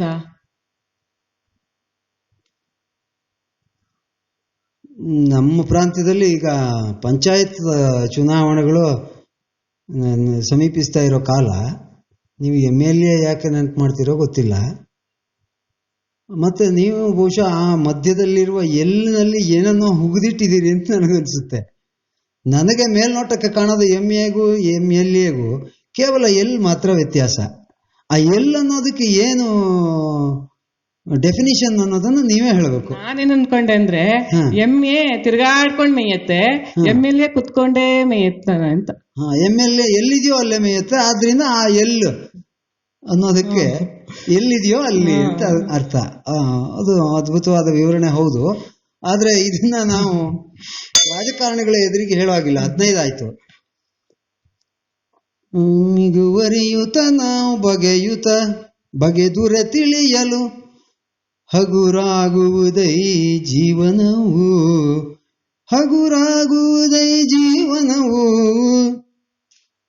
ಜಗದೊಳು ತುಂಬಿದೆ ಬಗೆ ಬಗೆ ಕಲೆಗಳು. ಜಗತ್ತಿನಲ್ಲಿ ನೀವು ಹೆಜ್ಜೆ ಹೆಜ್ಜೆಗೆ ಬೇರೆ ತುಂಬಾ ವಿಚಿತ್ರವಾದ, ವಿಶಿಷ್ಟವಾದ, ವಿಸ್ತಾರವಾದ ಕಲೆಗಳು ತುಂಬಿದಾವೆ. ಹಾಗೆ ಜಗತ್ತಿನಲ್ಲಿ ಏನೇನು ತುಂಬಿದೆ ಅನ್ನೋದು ನಮಗಿನ್ನೂ ಅರ್ಥವೇ ಆಗಲಿಲ್ಲ. ನಮ್ಮ ಮನಸ್ಸೇ ನಮಗಿನ್ನೂ ಅರ್ಥ ಆಗಲಿಲ್ಲ.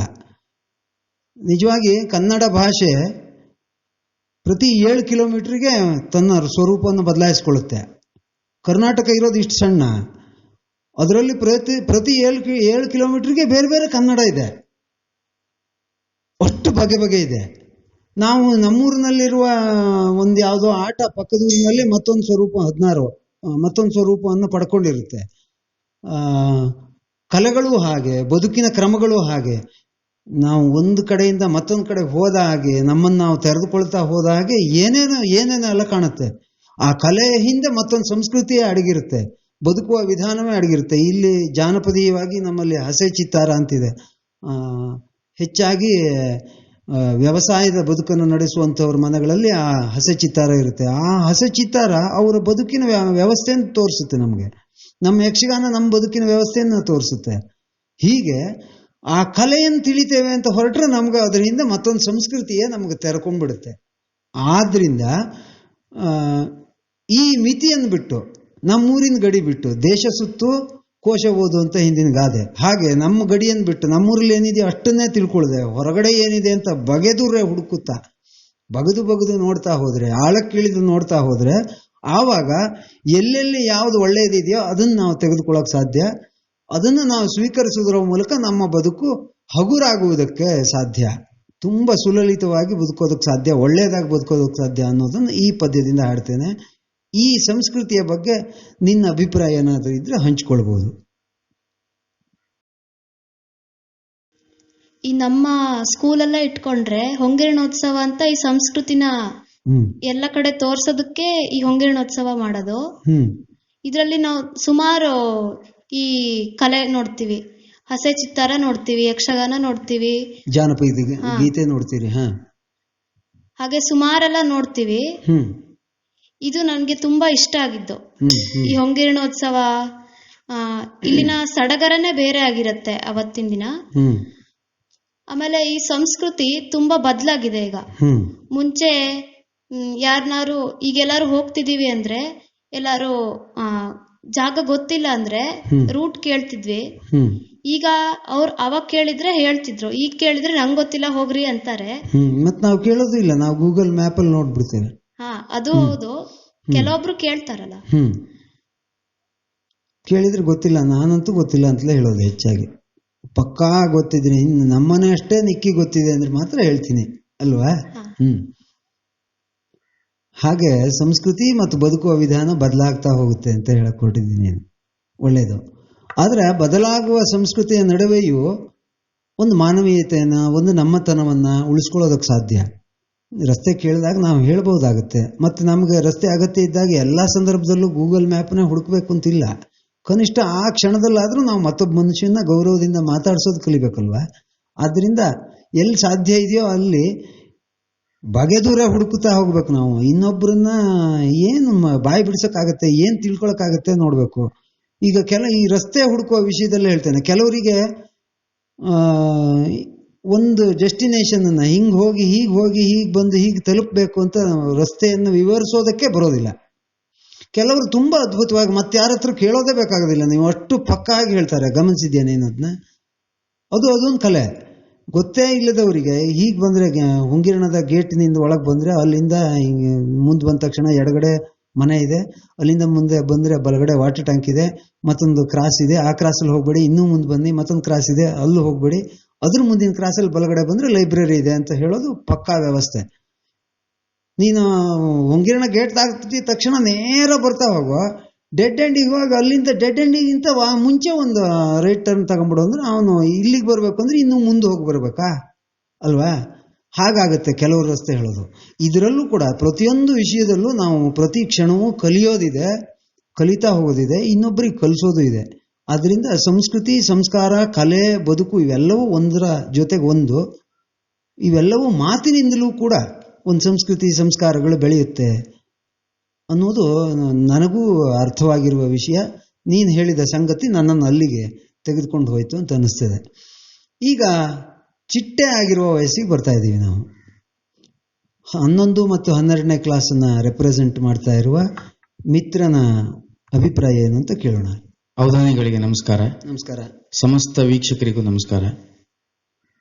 ವಯಸ್ಸಿನ ಮಿತಿ ಅಥವಾ ಸಂದರ್ಭ ಅಂತ ಯೋಚನೆ ಮಾಡಿದ್ರೆ ಅದರ ಪರಿವರ್ತನೆಯಲ್ಲಿ ಪ್ರಮುಖವಾದ ಪಾಲನ್ನು ವಹಿಸೋದು ನನ್ನ ವಯಸ್ಸು ಅಂತ ನನ್ನ ನಿರೀಕ್ಷೆ. ಖಂಡಿತ. 16-17ರ ಆಜುಬಾಜಿನಲ್ಲಿರುವವರು ನಾವು. ಕೆಲವು ತಿಂಗಳು ಅಥವಾ 18ಕ್ಕೆ ಹೋದ್ರು ಈಗಾಗಲೇ. ಕೆಲವು ತಿಂಗಳು ಅಥವಾ ದಿವಸ ವರ್ಷಗಳನ್ನು ಕಳೆದ್ರೆ 18ಕ್ಕೆ ಬರುವ ವಯಸ್ಸು ನಮ್ಮದು. ಸಾಂದರ್ಭಿಕವಾದ ಸತ್ಯ. 18ಕ್ಕೆ ಬಂದೆ ಅಥವಾ 18ನ್ನ ದಾಟಿದೆ ಅಂತಂದ್ರೆ ಸಾಮಾಜಿಕವಾಗಿ, ವೈಯಕ್ತಿಕವಾಗಿ ಅಥವಾ ವೈಜ್ಞಾನಿಕವಾಗಿ ಅಡಲ್ಟ್ ಅಂತ ಪರಿಗಣಿಸಲ್ಪಡ್ತೇವೆ. ಹೌದು. ಅಂತಂದ್ರೆ ಹೋದ ಎಲೆಕ್ಷನ್ ನಲ್ಲಿ ವೋಟ್ ಹಾಕದೇ ಇರೋ ನಾವು ಈ ಎಲೆಕ್ಷನ್ ನಲ್ಲಿ ವೋಟ್ ಹಾಕ್ತೇವೆ. ವೋಟರ್ ಲಿಸ್ಟ್ ಅಂತ ಒಂದು ಬರ್ತದೆ ಅಂತ ಇಲ್ಲಿವರೆಗೆ ಪರಿಕಲ್ಪನೆ ಇಲ್ಲದ ನಾವು ಈ ವರ್ಷ ವೋಟ್ ಹಾಕ್ತೇವೆ. ನಿನ್ನೆಯವರೆಗೆ ನಮಗೆ ಬೈಕ್ ಅನ್ನೋ ಕಾರನ್ನು ಚಲಾಯಿಸಲಿಕ್ಕೆ ಅಧಿಕಾರ ಇರಲಿಲ್ಲ. ಇವತ್ತಿಂದ ನೀನು ಬೈಕ್ ಹೊಡಿಬಹುದು ಅಂತ ಸರ್ಕಾರ ಘೋಷಿಸಿದಂತೆ ಕಾಣ್ತದೆ ನನಗೆ. ಬೈಕ್ ಅನ್ನ ಚಲಾಯಿಸ್ತೇನೆ ಅಂತಂದ್ರೆ ಬೀಳ್ತೇನೋ ಮುಂದೆ ಹೋಗ್ತೇನೋ ಎನ್ನುವ ಭಯ ಅಂತೂ ಖಚಿತ. ಈ ಈಡಾದ ಸಂದಿಗ್ಧದಲ್ಲಿ ನಮ್ಮ ಮೇಲೆ ಜವಾಬ್ದಾರಿಗಳು ಬೀಳುವುದು ಅಷ್ಟೇ ಸತ್ಯ. ಹೀಗಿರುವಾಗ ನಮ್ಮ ಮೇಲಿರುವಂತಹ ಜವಾಬ್ದಾರಿಯನ್ನು ನಿಭಾಯಿಸುವುದು ಹೇಗೆ?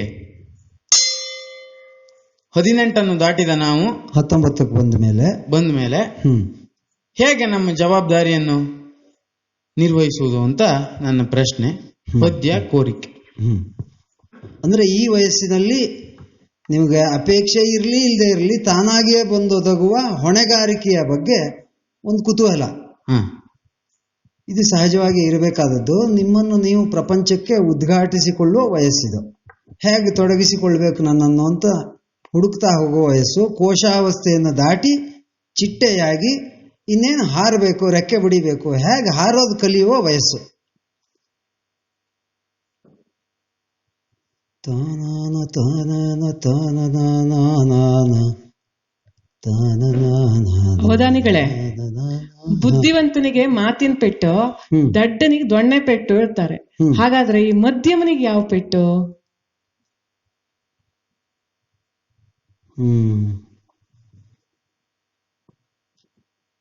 ಇಷ್ಟೊತ್ತು ನಾನು ನಿಮ್ಮ ಯಾವ ಪ್ರಶ್ನೆಗೂ ಸುಮ್ಮನಿರ್ಲಿಲ್ಲ. ನಾನು ಇದ್ರಲ್ಲಿ ಅರ್ಥ ಆಗ್ಬೋದು ಅಂತ ಅನ್ಕೋತೀನಿ. ಮಧ್ಯಮನಿಗೆ ಸುಮ್ಮನೆ ಇರೋದೇ ಪೆಟ್ಟು ಅಂತ ಅಂದ್ರೆ, ಅತ್ಲಾಗ ಬುದ್ಧಿವಂತನೂ ಅಲ್ಲ, ಇತ್ಲಾಗ ದಡ್ಡನೂ ಅಲ್ಲದೆ ಇದ್ದವನಿಗೆ ನಿರ್ಲಕ್ಷ್ಯವೇ ಉತ್ತರ ಅಂತ.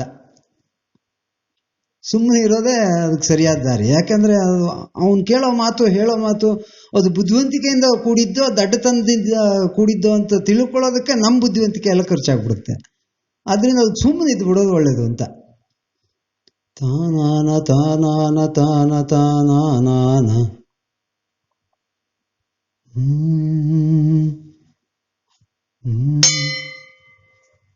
ನಾನಿನ್ನು 18ಕ್ಕೆ ಶುರು ಮಾಡ್ತಾ ಇದ್ದೀನಿ, ಅವ್ರು 20ಕ್ಕೆ ರೀಚ್ ಆಗ್ಬಿಟ್ರು. ತಾನ ತಾನಾನ ತಾನ ತಾನಾನ. ಅವಧಾನಿಗಳೇ, ಈ ಕೊರೋನಾ ಬಂದಿದ್ರಿಂದ ಈ ಸಿನಿಮಾ ಕ್ಷೇತ್ರದಲ್ಲೂ ಕೂಡ ಸಾಕಷ್ಟು ಬದಲಾವಣೆ ಆಗಿದೆ ಅಂತೆ, ಆಗ್ತಾ ಇದೆ. ಜೊತೆಗೆ ಹಾಗೇನೆ ಈ ಹೊಸ ಹೊಸ ಸಿನಿಮಾ ಹೆಸರುಗಳು ಬರ್ತಾ ಇದೆಯಂತೆ, ಸಿನಿಮಾಗಳು ಬರ್ತಾ ಇದೆಯಂತೆ. ಉದಾಹರಣೆಗೆ ಕೋವಿಡ್ ರಾಜ, ಕೊರೋನಾ ರಾಣಿ ಸಿನಿಮಾ ಹೆಸರುಗಳು. ಆಮೇಲೆ ಮಾಸ್ಕ್ ಇಲ್ಲದಿದ್ದರೆ ಮರಣ, ಆಮೇಲೆ ಮನಸ್ಸೆಲ್ಲ ಮಾಸ್ಕ್, ಸ್ಯಾನಿಟೈಸರ್ ಸಂಜು, ಹೀಗೆ ಹೊಸ ಹೊಸ ಹೆಸರೆಲ್ಲ ಬರ್ತಾ ಇದೆಯಂತೆ. ಈಗ ಮತ್ತೇನೋ ಕೊರೋನಾ ಮತ್ತೆ 2ನೇ ಅಲೆನೂ ಪ್ರಾರಂಭ ಆಗ್ತಾ ಇದೆ ಅಂತ ಒಂದು ಸುದ್ದಿ. ಇದೇ ರೀತಿ ಕೊರೋನಾ ಇನ್ನೊಂದ್ ಸ್ವಲ್ಪ ದಿವಸ ಮುಂದುವರೆದ್ರೆ ಮುಂದೆ ಯಾವ್ಯಾವ ತರದ ಹೆಸರುಗಳ ಫಿಲ್ಮ್ಗಳು ಬರ್ಬಹುದು? ನೀವು ಆ ಕ್ಷೇತ್ರದಲ್ಲಿ ಏನನ್ನೋ ಸಾಧನೆ ಮಾಡಕ್ ಹೊರಟಿದ್ದೀರಿ. ನೀವು ಹುದ್ದೆಯಿಂದ, ವೃತ್ತಿಯಿಂದ ಉಪನ್ಯಾಸಕರು. ನಿಮಗೂ ದಿನ ಇಡೀ ಕೆಲಸ ಇಲ್ಲದೆ ಬಹಳ ತಿಂಗಳುಗಟ್ಟಲೆ ಆಗಿದ್ರಿಂದ ಬಹುಶಃ ಈ ಕ್ಷೇತ್ರಕ್ಕೆ ಹುಡುಕಾಟಕ್ಕೆ ಹೊರಟಿದ್ದೀರಿ. ಆದ್ರಿಂದ ಇಷ್ಟೆಲ್ಲ ಒಳ್ಳೊಳ್ಳೆ ಹೆಸರು ಹುಡುಕಿದ್ದೀರಿ ಅಂತ ನನಗನ್ಸುತ್ತೆ. ನಾನು ಮೊದಲು ಹಾಗೆ ನೋಡಿದ್ರೆ ಪೂರ್ಣ ಪ್ರಮಾಣದ ಉದ್ಯೋಗಿ ಏನಲ್ಲ, ತುಂಬಾ ಸಿನಿಮಾ ಕ್ಷೇತ್ರದಲ್ಲಿ ತೊಡಗಿಕೊಂಡವನು ಅಲ್ಲ. ಆದ್ರಿಂದ ನಿಮ್ಮಷ್ಟು ಸುಂದರವಾದ ಹೆಸರುಗಳನ್ನು ನಾನು ಒದಗಿಸಲಾರೆ.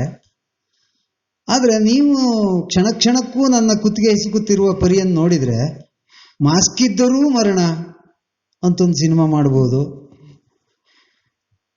ಆಮೇಲೆ ಕೊರೋನಾ ಅಲ್ಲದಿದ್ರೂ ಸಾವು ಅಂತ.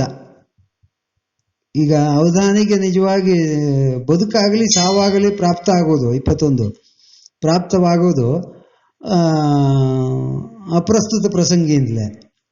ಒಂದರ್ಥದಲ್ಲಿ ನೀವು ಮಾಸ್ಕ್ ಹಾಕ್ತೀರಿ, ಒಂದರ್ಥದಲ್ಲಿ ಉಸಿರು ಕಟ್ಟಿಸ್ತೀರಿ. ಹೀಗೆ ಎರಡೂ ಇರೋದ್ರಿಂದ ಇವತ್ತಿಗೆ ಯಾವ್ದಾಗ್ತದೆ ಅನ್ನೋದು ತುಂಬಾ ಮುಖ್ಯ. ಆದ್ರಿಂದ ನೀವು ಸಿನಿಮಾ ಕ್ಷೇತ್ರಕ್ಕೆ ನಿಮ್ಮದೇ ಆದ ಒಂದಷ್ಟು ಹೆಸರುಗಳನ್ನು ಕೊಡಿ. ಆ ಬಗ್ಗೆ ಕೆಲವು ಸಿನಿಮಾದ ಶೀರ್ಷಿಕೆಗಳಿಗಾಗಿ ಬಹುಮಾನ ಪಡ್ಕೊಂಡವರು ಇದ್ದಾರೆ. ಈ ಮಸಣದ ಹೂವು ಅಂತ ಸಿನಿಮಾ ಇದ್ದಂಗೆ ಮಾಸ್ಕಿನ ಹೂವು ಅಂತ ಹೇಳ್ಬೋದು. ಆ ಥರ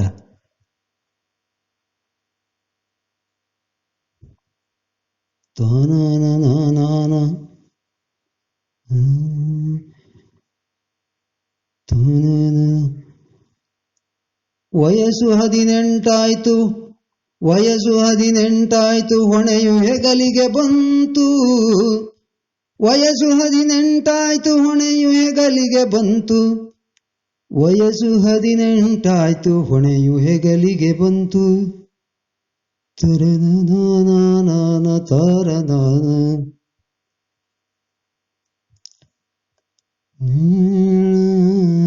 ಅವಧಾನಿಗಳೇ, ಬಯಕೆಗಳ ಆಗಸದಿ ಬೆಳಕಾಯಿತು. ಮುಂದೇಳಿ. ಸಾರಿಗೆ ಉಪ್ಪು ಹಾಕ್ತಾರೆ, ಉಪ್ಪಿಗೆ ಏನ್ ಹಾಕ್ತಾರೆ? 22 ಸಾರಿಗೆ ಉಪ್ಪು ಹಾಕ್ತಾರೆ.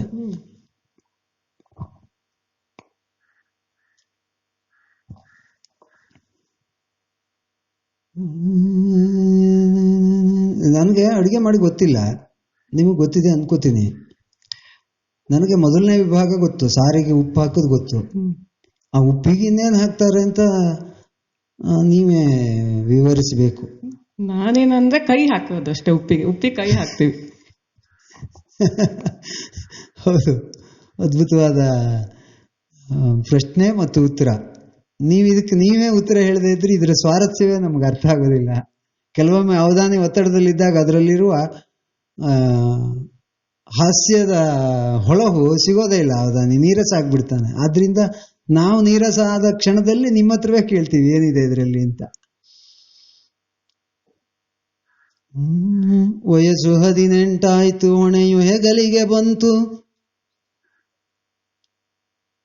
ಬಯಕೆಗಳ ಆಗಸದಿ ಬೆಳಕಾಯಿತು. ಬಯಕೆ ಸ್ಪಷ್ಟ ಆಯ್ತು ಅಂತ. ಬಯಕೆಗಳ ಆಗಸದಿ ಬೆಳಕಾಯಿತು, ಪಯಣದಾರಂಭವಿದು. ಇದು 2 ಅಂತ ಲೆಕ್ಕಕ್ಕೆ ತಗೊಳ್ಳ. ಹಾಗಾದ್ರೆ 24. ಅವರು ಇದುವರೆಗೆ ನಾನು ಇಂಥದ್ದು ಮಾಡಲಿಲ್ಲ ಅಂದ್ರು, ಆದ್ರೆ ಅದ್ಭುತವಾಗಿ ಮಾಡ್ತಾ ಇದ್ದಾರೆ. ಬಹುಶಃ ಇನ್ನು ಮಾಡಕ್ ಬಿಟ್ರೆ ಅಪಾಯವೇ ಇದೆ ಮತ್ತೆ ಮುಂದಿನ ಅವಧಾನಕ್ಕೆ.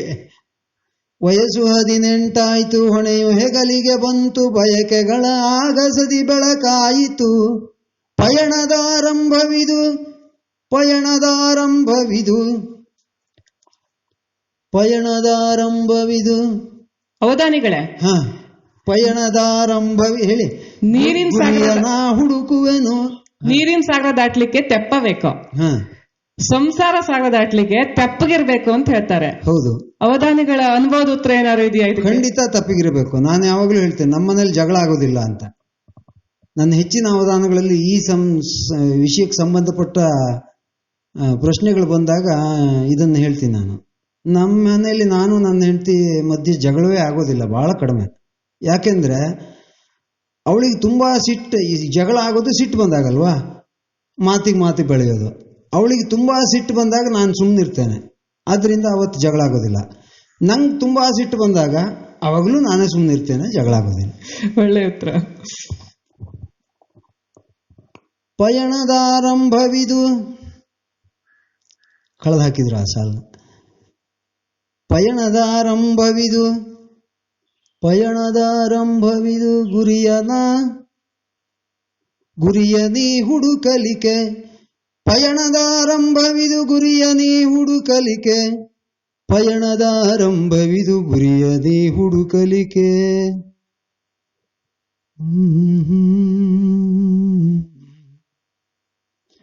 ವ್ಯಯವಾಗದಂತೆ ನೀ ಸಾಗಬೇಕು, ವ್ಯಯವಾಗದಂತೆ ನೀ ಸಾಗಬೇಕು. ವ್ಯಯ ಅಂದ್ರೆ ಕಳೆಯೋದು ಅಂತ.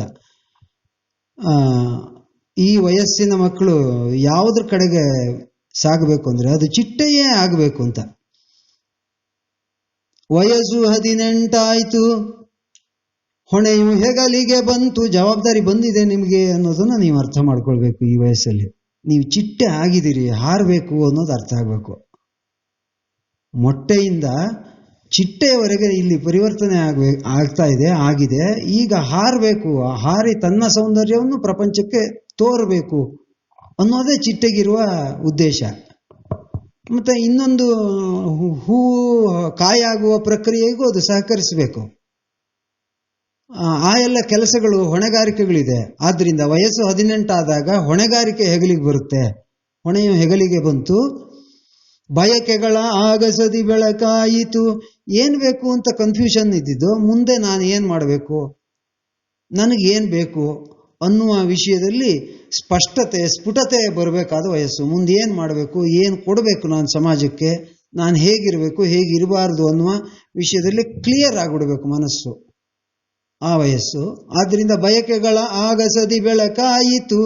18 ಆಯ್ತು ಅಂದ್ರೆ ಚಿತ್ತಶುದ್ಧಿಯಾಗಿ ಅವನು ಮುಂದೆ ಸಮಾಜಕ್ಕೆ ನಾನೇನು ಅನ್ನೋದನ್ನ ಯೋಚನೆ ಮಾಡಬೇಕಾದ ಸ್ಥಿತಿ ಅಂತ. ಪಯಣದ ಆರಂಭವಿದು ಅಂದ್ರೆ ಈಗಾಗಲೇ 18 ವರ್ಷ ಜೀವನದಲ್ಲಿ ಕಳೆದು ಹೋಗಿದೆ. ಆದ್ರೆ ನಿಜವಾದ ಪಯಣ ಜೀವನ ಯಾನ ಆರಂಭ ಆಗೋದು 18ರ ಹೊಣೆಗಾರಿಕೆ ಬಂದ ಮೇಲೆ. ಪಯಣದಾರಂಭವಿದು, ಪಯಣದಾರಂಭವಿದು, ಗುರಿಯ ನೀ ಹುಡುಕಲಿಕೆ. ಎಲ್ಲಿಗೆ ಹಾಗಾದ್ರೆ ಪಯಣ? ಪ್ರತಿಯೊಬ್ಬರಿಗೂ ಅವರದ್ದೇ ಆದ ಲಕ್ಷ್ಯ ಅಂತ ಇದೆ. ನಾನು ಇದನ್ನು ಸಾಧಿಸಬೇಕು ಅನ್ನುವ ಹಠ ಹೊತ್ತು ಹೆಜ್ಜೆ ಇಡುವ ಕಾಲ ಇದು. ಆದ್ರಿಂದ ಗುರಿಯ ನೀ ಹುಡುಕಲಿಕ್ಕೆ ಪಯಣದ ಆರಂಭ. ಇವತ್ತಿಂದ ನೀನಿಡುವ ಹೆಜ್ಜೆ ನಿನ್ನ ಗುರಿಯ ಕಡೆಗಿರ್ಲಿ. ವ್ಯಯವಾಗದಂತೆ ನೀ 25 ವ್ಯಯವಾಗದಂತೆ ನೀ, ಏನು ಹೇಳಿದೆ ನೆನಪಿದೆಯಾ? ಧಾರಣೆ ಆಶು ಕವಿತೆಗೆ ಸಂಬಂಧ ಇಲ್ಲದೆ ಇರುವ ವಿಷಯ ಆದ್ದರಿಂದ ನೆನಪು ಕಷ್ಟ ಆಗುತ್ತೆ. ವ್ಯಯವಾಗದಂತೆ ನೀ ನಡೆಯಬೇಕು, ವ್ಯಯವಾಗದಂತೆ ನೀ ಸಾಗಬೇಕು, ನಿನ್ನನ್ನು ನೀನು ಕಳೆದುಕೊಳ್ಳದಂತೆ. ಪ್ರಪಂಚಕ್ಕೆ ನೀನು ಕಳೆದು ಹೋಗದೇ ಇದ್ದ ಹಾಗೆ. ವ್ಯಯ ಅಂತ ಆಗಲೇಬಾರದು. ಮೈನಸ್ ಅನ್ನೋದು ನಿನ್ನಿಂದ ಸಮಾಜಕ್ಕಾಗಲಿ ಸಮಾಜದಿಂದ ನಿನಗಾಗಲಿ ಬರದೇ ಇದ್ದ ಹಾಗೆ ಮುಂದೆ ಸಾಗುವಂತ. ಇದು ಈ ಚಿಟ್ಟೆ ತನ್ನನ್ನು ತಾನು ಉದ್ಘಾಟಿಸಿಕೊಳ್ಳುವುದು ಹೇಗಿರಬೇಕು ಅನ್ನೋದಕ್ಕೆ ಕಗ್ಗದಲ್ಲಿ ಒಂದು ಪದ್ಯ ಇದೆ, ತುಂಬಾ ಅದ್ಭುತವಾಗಿ ಹೇಳಿದ್ದಾರೆ DVG ಅವರು. ನೀವು ಈ ವಯಸ್ಸಿಗೆ ನಾವು ಪ್ರಪಂಚಕ್ಕೆ ನಾವು ಬೇರೆಯಾಗಿ ಕಾಣಿಸಿಕೊಳ್ಬೇಕು ಅನ್ನುವ ಆಸೆ ಹುಟ್ಟುವ ಕಾಲ. ನಾವು ಆ ವಯಸ್ಸನ್ನು ದಾಟಿದ್ದೇವೆ, ಅದರಲ್ಲಿ ಹಾಗೆ ಇದ್ವಿ. ನಾನೇನು ಅಂತ ಗೊತ್ತಾಗ್ಬಿಡ್ಬೇಕು 4 ಜನರಿಗೆ ಅಂತ. ನಾನೇನು ಅಂತ ಗೊತ್ತಾಗ್ಬಿಡ್ಬೇಕು ಅಂತಲೇ ನಾವೇನನ್ನೋ ಮಾಡ್ತೇವೆ. ಆದ್ರೆ ಅದು ಹೇಗಿರ್ಬೇಕು ಅಂದ್ರೆ, ಪ್ರಪಂಚವನ್ನು ನಾವು ಗಮನಿಸಿದ್ರೆ ಗೊತ್ತಾಗುತ್ತೆ. ಈ ಪ್ರಪಂಚಕ್ಕೆ ಯಾರೆಲ್ಲ ಏನೆಲ್ಲ ಒಳ್ಳೇದು ಮಾಡಿದಾರೋ ಅವ್ರು ಯಾರು ಬೋರ್ಡ್ ಹಾಕೊಂಡು ಒಳ್ಳೇದನ್ನು ಮಾಡಲಿಲ್ಲ. ಕಗ್ಗದಲ್ಲಿ ಇರೋ ಪದ್ಯ ಹೇಳುತ್ತೆ, ನೆಲದಿಂದ ಮೊಳಕೆಯೊಗೆ ಒಂದು ತಮಟೆಗಳಿಲ್ಲ. ಮೊಳಕೆ ಒಗೆಯುವ ಈ ಕಾಲದಲ್ಲಿ, ಮೊಳಕೆ ಹೊಡೆಯುವ ಈ ಹರೆಯದಲ್ಲಿ ಯಾರೂ ಸುದ್ದಿ ಮಾಡಲಿಲ್ಲ. ಯಾವ ಬೀಜವೂ ನಾನಿವತ್ತು ಅಂಕುರವಾಗಿದ್ದೇನೆ, ನಾಳೆ ಗಿಡ ಆಗ್ತೇನೆ ಅಂತ ಸುದ್ದಿ ಮಾಡಿಕೊಂಡು ಮೊಳಕೆ ಆಗಲಿಲ್ಲ. ಫಲವೀವ ಕಾಲಕ್ಕೆ ಅಬ್ಬರದ ದನಿಯಿಲ್ಲ. ಇದಾದ ನಂತರ ಫಲವೀವ ಕಾಲ, ಒಬ್ಬರು ಲೆಕ್ಚರರ್ ಆಗಿ 4 ಶಿಷ್ಯರಿಗೆ ಪಾಠ ಮಾಡುವ ಆ ವಯಸ್ಸಿಗೆ ಹೋದ್ಮೇಲೂ ಕೂಡ ಯಾರೂ ನೋಟಿಸ್ ಬೋರ್ಡಿಗೆ ಹಾಕಲಿಲ್ಲ ಅದನ್ನ. ಯಾವ ಗಿಡವೂ ನಾನು ಹಣ್ಣು ಬಿಟ್ಟಿದ್ದೇನೆ ಅಂತ ಹೇಳ್ಕೊಳ್ಳೋದಿಲ್ಲ ಅಲ್ವಾ? ಹೇಳ್ಕೊಳ್ಳೋದೇ ಇದ್ರೂ ಅದರಿಂದ ಪ್ರಪಂಚಕ್ಕೆ ಕೊಡುಗೆ ಇದೆ, ಇರಬೇಕು ಅನ್ನೋದು ಆ ಪದ್ಯದ ಆಶಯ. ಬೆಳಕೀವ ಸೂರ್ಯ ಚಂದ್ರರದೊಂದು ಸದ್ದಿಲ್ಲ. ಪ್ರಪಂಚ ನಡೆಯೋದೇ ಸೂರ್ಯನ ಬೆಳಕಿನಿಂದ. ಆ ಸೂರ್ಯ ಏನೋ ಬೆಳಗ್ಗೆ ಬರುವಾಗ ಅನೌನ್ಸ್ ಮಾಡ್ಕೊಂಡು ಬರ್ತಾನ, ನಾನು ಬರ್ತಾ ಇದ್ದೀನಿರಪ್ಪ ಎದ್ದೇಳರ ಮೇಲೆ ಅಂತ ಏನೋ ಅನೌನ್ಸ್ ಮಾಡೋಲ್ಲ. ಚಂದ್ರನೂ ಅಷ್ಟೇ, ನಾನು ತಂಪಾದ ಬೆಳಕು ಕೊಡ್ತೀನಿ, ನೀವು ಬಂದು ನೋಡ್ಕೊಳ್ಳಿ, ಚಂದ್ರೋದಯ ಟೈಮ್ ಆಯ್ತು ಬನ್ನಿ ಅಂತ ಏನು ಅನೌನ್ಸ್ ಮಾಡ್ತಾನ? ಇಡೀ ಪ್ರಪಂಚವನ್ನ ಮುಂದೆ ಸಾಗಿಸುವಂತಹ ಸೂರ್ಯನೇ ಸೂರ್ಯ ಚಂದ್ರರದೊಂದು ಸದ್ದಿಲ್ಲ. ಆದ್ರಿಂದ ನಾವು ನಮ್ಮ ಶಾಲೆಯಲ್ಲಿ 625ಕ್ಕೆ 600 ತಗೊಂಡ್ರೆ, ಅಥವಾ ಒಂದು IAS ಪಾಸ್ ಮಾಡಿದ್ರೆ, ಅಥವಾ ಒಂದು 1 ಲಕ್ಷ ತಿಂಗಳಿಗೆ ಸಂಬಳ ತಗೊಂಡ್ರೆ, ಅಥವಾ ಯಾವುದೋ ಒಂದು ಕಲೆಯಲ್ಲಿ ಒಂದು ಸಾಧನೆ ಮಾಡಿದ್ರೆ ಬೇರೆಯವರು ಅದನ್ನು ಗುರುತಿಸಬೇಕು. ಸೂರ್ಯ ಬರೋದನ್ನು ನೋಡಿ ನಾವು ಕೈ ಮುಗಿತೇವೆ. ಒಂದು ಹೂವು ಬಿಡ್ತು ಅಂದ್ರೆ ಅದಕ್ಕೆ ನಾವು ಅದರ ಹಾಗೆ ನಮ್ಮ ಮನಸ್ಸನ್ನು ನಾವು ಅರಳಿಸಿಕೊಳ್ತೇವೆ. ಹೂವೇನು ನೀನು ಸಂತೋಷ ಪಡು ಅಂತ ಹೇಳೋದಿಲ್ಲ ಅಲ್ವಾ? ಹಾಗೆ ನಮ್ಮಿಂದಲಾಗಿ ಇನ್ನೊಬ್ಬರಿಗೆ ಏನು ಸಾಧ್ಯವೋ ಅದನ್ನು ನಾವಾಗಿ ಕೊಡಬೇಕು. ನಾವಾಗಿ ಹೇಳಲಿಕ್ಕೆ ಹೋಗದೇ ಇದ್ದ ಹಾಗೆ ನೀವು ನಿಮ್ಮನ್ನು ಪ್ರತಿಷ್ಠಾಪಿಸಿಕೊಳ್ಳಿ. ವ್ಯಯವಾಗದಂತೆ ನೀ ಸಾಗಬೇಕು. ನಿನ್ನ ತನ ಎನ್ನುವುದು ಹೀಗೆ ಅದ್ಭುತವಾಗಿ ಸ್ಥಾಪನೆಗೊಂಡು ಮುಂದೆ ಸಾಗಬೇಕು ಅಂತ ಹೇಳುವ ಮೂಲಕ ಈ ಪದ್ಯವನ್ನು ನೀಡ್ತಾ ಇದ್ದೇನೆ. ಈ ಬಗ್ಗೆ ನಿನ್ನದೇ ಆದ ಅಭಿಪ್ರಾಯ ಏನಾದರೂ ಇದ್ರೆ ಹೇಳ್ಕೊಳ್ಬಹುದು. ನನ್ನ ವಯಸ್ಸಿನವರಿಗೆ ಆದರ್ಶ ಪ್ರಾಯದಂತಿರುವ ಈ ಪದ್ಯಕ್ಕೆ ಧನ್ಯವಾದಗಳು. ನನ್ನದೊಂದು ಸಣ್ಣ ರಚನೆ. ಪರಿಯ ನರಿಯನ್ನು ಸಂದ ಕಾಲದಿ, ಅಂದ್ರೆ ಈಗ ನನಗೆ ಈಡಾದಂತಹ ಈ ಸಂದರ್ಭದಲ್ಲಿ ಏನ್ ಮಾಡಬೇಕು ಅಂತ ತೋಚ್ತಾ ಇಲ್ಲ.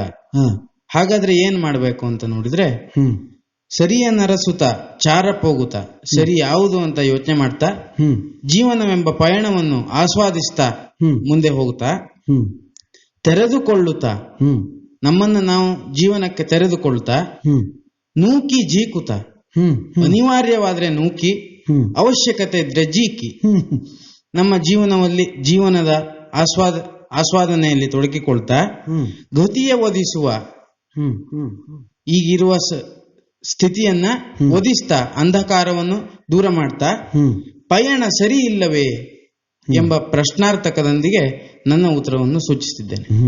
ಆ ಪ್ರಶ್ನೆಗೆ ಬೇಗ ಉತ್ತರ ಸಿಗಲಿ, ನಿಮ್ಮ ವಯಸ್ಸಿನವರಿಗೆ ಯಾವಾಗಲೂ ಉತ್ತರ ಸಿಗಲಿ ಅಂತ ಹಾರೈಸ್ತೇನೆ. ಯಾಕಂದ್ರೆ ಈ ವಯಸ್ಸಿನಿಂದ ಆ ವಯಸ್ಸಿನವರೆಗಿನ ಬದುಕು ಮುಂದಿನ ವರ್ಷಗಳನ್ನು ತುಂಬಾ ಗಂಭೀರವಾಗಿ ನಿರ್ಧಾರ ಮಾಡುವಂತಹ ಕಾಲ. ಮೊಟ್ಟೆಯೊಂದು ಕಂಬಳಿ ಹುಳುವಾಗಿ, ಆಮೇಲೆ 26 ಕೋಶಾವಸ್ಥೆಗೆ ಸಾಗಿ, ಆಮೇಲೆ ಚಿಟ್ಟೆಯಾಗಿ ಅದು ಪ್ರಪಂಚಕ್ಕೆ ತನ್ನ ಸೌಂದರ್ಯವನ್ನು ಹೊರಸೂಸುವ, ಆ ಮೂಲಕ ತನ್ನ ಅಸ್ತಿತ್ವವನ್ನು ಪ್ರತಿಷ್ಠಾಪಿಸಿಕೊಳ್ಳುವ ಪ್ರಕ್ರಿಯೆಯಿಂದ ಪ್ರಪಂಚದಲ್ಲಿ ಮುಂದಾಗಬೇಕಾದದ್ದನ್ನು ಮತ್ಯಾವುದೋ ಗಿಡದ ಹೂವು ಕಾಯಾಗುವಿಕೆಯನ್ನು ಕಲ್ಪಿಸಿಕೊಡೋದೇ ಆ ಚಿಟ್ಟೆ. ಅಂತಹದ್ದೊಂದೆಲ್ಲೋ ನಡಿಬೇಕು. ಈಗ ಮೊಟ್ಟೆಯನ್ನು ಗಮನಿಸಿದರೆ ಅದು ಯಾವ ಹೂವನ್ನು ಮಿಡಿಯಾಗಿಸೋದಿಲ್ಲ ಅಲ್ವಾ, ಆದರೆ ಅದು ಕಂಬಳಿ ಹುಳುವಾಗಿ ಕೋಶ ಒಡೆದು ಹೊರಗೆ ಬಂದು ಚಿಟ್ಟೆ ಆಗಿ ಹಾರಿ ಹೋಗಿ ಯಾವುದೋ ಹೂವಿನ ಮೇಲೆ ಕೂತು ಅದರ ಮಕರಂದದಲ್ಲಿ ಏನು ಬೇಕೋ ಆ ವ್ಯವಸ್ಥೆಯನ್ನು ತೋರಿದಾಗ, ಅದರ ಪರಾಗಸ್ಪರ್ಶ ನಡೆಸಿಕೊಟ್ಟಾಗ ಆವಾಗ ಮಿಡಿಯಾಗುತ್ತೆ. ಆ ಮಿಡಿಯಾಗುವವರೆಗೆ ನೀವು ನಿಮ್ಮನ್ನು ಕಾಯ್ದುಕೊಳ್ಳಬೇಕು. ಪ್ರಪಂಚವನ್ನು ಮಿಡಿಯಾಗಿಸಿ ಫಲ ನೀಡುವಂತಹ ವ್ಯವಸ್ಥೆಗೆ ನಿಮ್ಮನ್ನು ನೀವು ಕೊಟ್ಕೊಳ್ಬೇಕು ಅನ್ನುವುದು ಈ ಸಮಗ್ರ ಪರಿವರ್ತನೆಯ ಮೂಲಕ ಈ ಪ್ರಪಂಚಕ್ಕೆ ಆಗಬೇಕಾದ ಅನಿವಾರ್ಯದ ಸಂತೋಷದಾಯಕವಾದ ಪ್ರಕ್ರಿಯೆ. ಆದ್ದರಿಂದ ಎಲ್ಲ ಪರಿವರ್ತನೆಗಳು ಕೂಡ ಧನಾತ್ಮಕವಾಗಿರಲಿ, ಯಾವ ಋಣಾತ್ಮಕ ಚಿಂತನೆಗಳೂ ಬರದೆ, ಸಮಾಜಕ್ಕೆ ನಷ್ಟ ಆಗದೆ, ಸಮಾಜಕ್ಕೆ ಬೆಳಕಾಗುವಂತಹ ಪರಿವರ್ತನೆಗಳು ಸದಾ ಆಗಲಿ ಎನ್ನುವ ಒಂದು ಆಶಯವನ್ನು ಇಟ್ಟುಕೊಂಡು ಪರಿವರ್ತನೆಯ ಆರಂಭ ಅನ್ನುವ ಹಾಗೆ ಈ ವರ್ಷದ ಹೊಂಗಿರಣೋತ್ಸವದ ಈ ಆಶು ಕವಿತಾ ಗೋಷ್ಠಿಯನ್ನು ತುದಿಗೊಳಿಸ್ತಾ ಇದ್ದೇನೆ. ನನ್ನ ನೆನಪಿನ ಪ್ರಕಾರ ಸುನಿಲ್ ಸರ್ ಅವರು 26 ಬಾರಿ ಜಾಗಂಟೆ ನುಡಿಸಿದ್ದಾರೆ. ಸರಿಯಾಗಿದ್ದರೆ ಸರಿಯಾಗಿದೆ ಅಂತ ಹೇಳ್ಬೋದು, ಯಾಕಂದರೆ ಇದು ದಾಖಲೀಕರಣಗೊಂಡಂತಹ ಆಶು ಕವಿತಾ ಗೋಷ್ಠಿ. ಯಾರಾದರೂ ಅನುಮಾನ ಇದ್ದವರು ಅದನ್ನು ಕೂಡ ಪರಿಶೀಲನೆ ಮಾಡಬಹುದು. ಮತ್ತು ಇದನ್ನು ಮಾಧ್ಯಮಗಳಲ್ಲಿ ನೋಡ್ತಾ ಇರುವಂತಹ ವೀಕ್ಷಕರಿಗೆ, ಅವರಿಗೂ ಕೂಡ ಇಲ್ಲಿ ನಡೆದಂತಹ ಪ್ರಕ್ರಿಯೆ ಏನಿದೆಯೋ ಇದು ಯಾವುದೇ ಪೂರ್ವ ಸಿದ್ಧತೆಗಳಿಂದ ಮಾಡಿದಂತಹ ಕಾರ್ಯಕ್ರಮ ಅಲ್ಲ.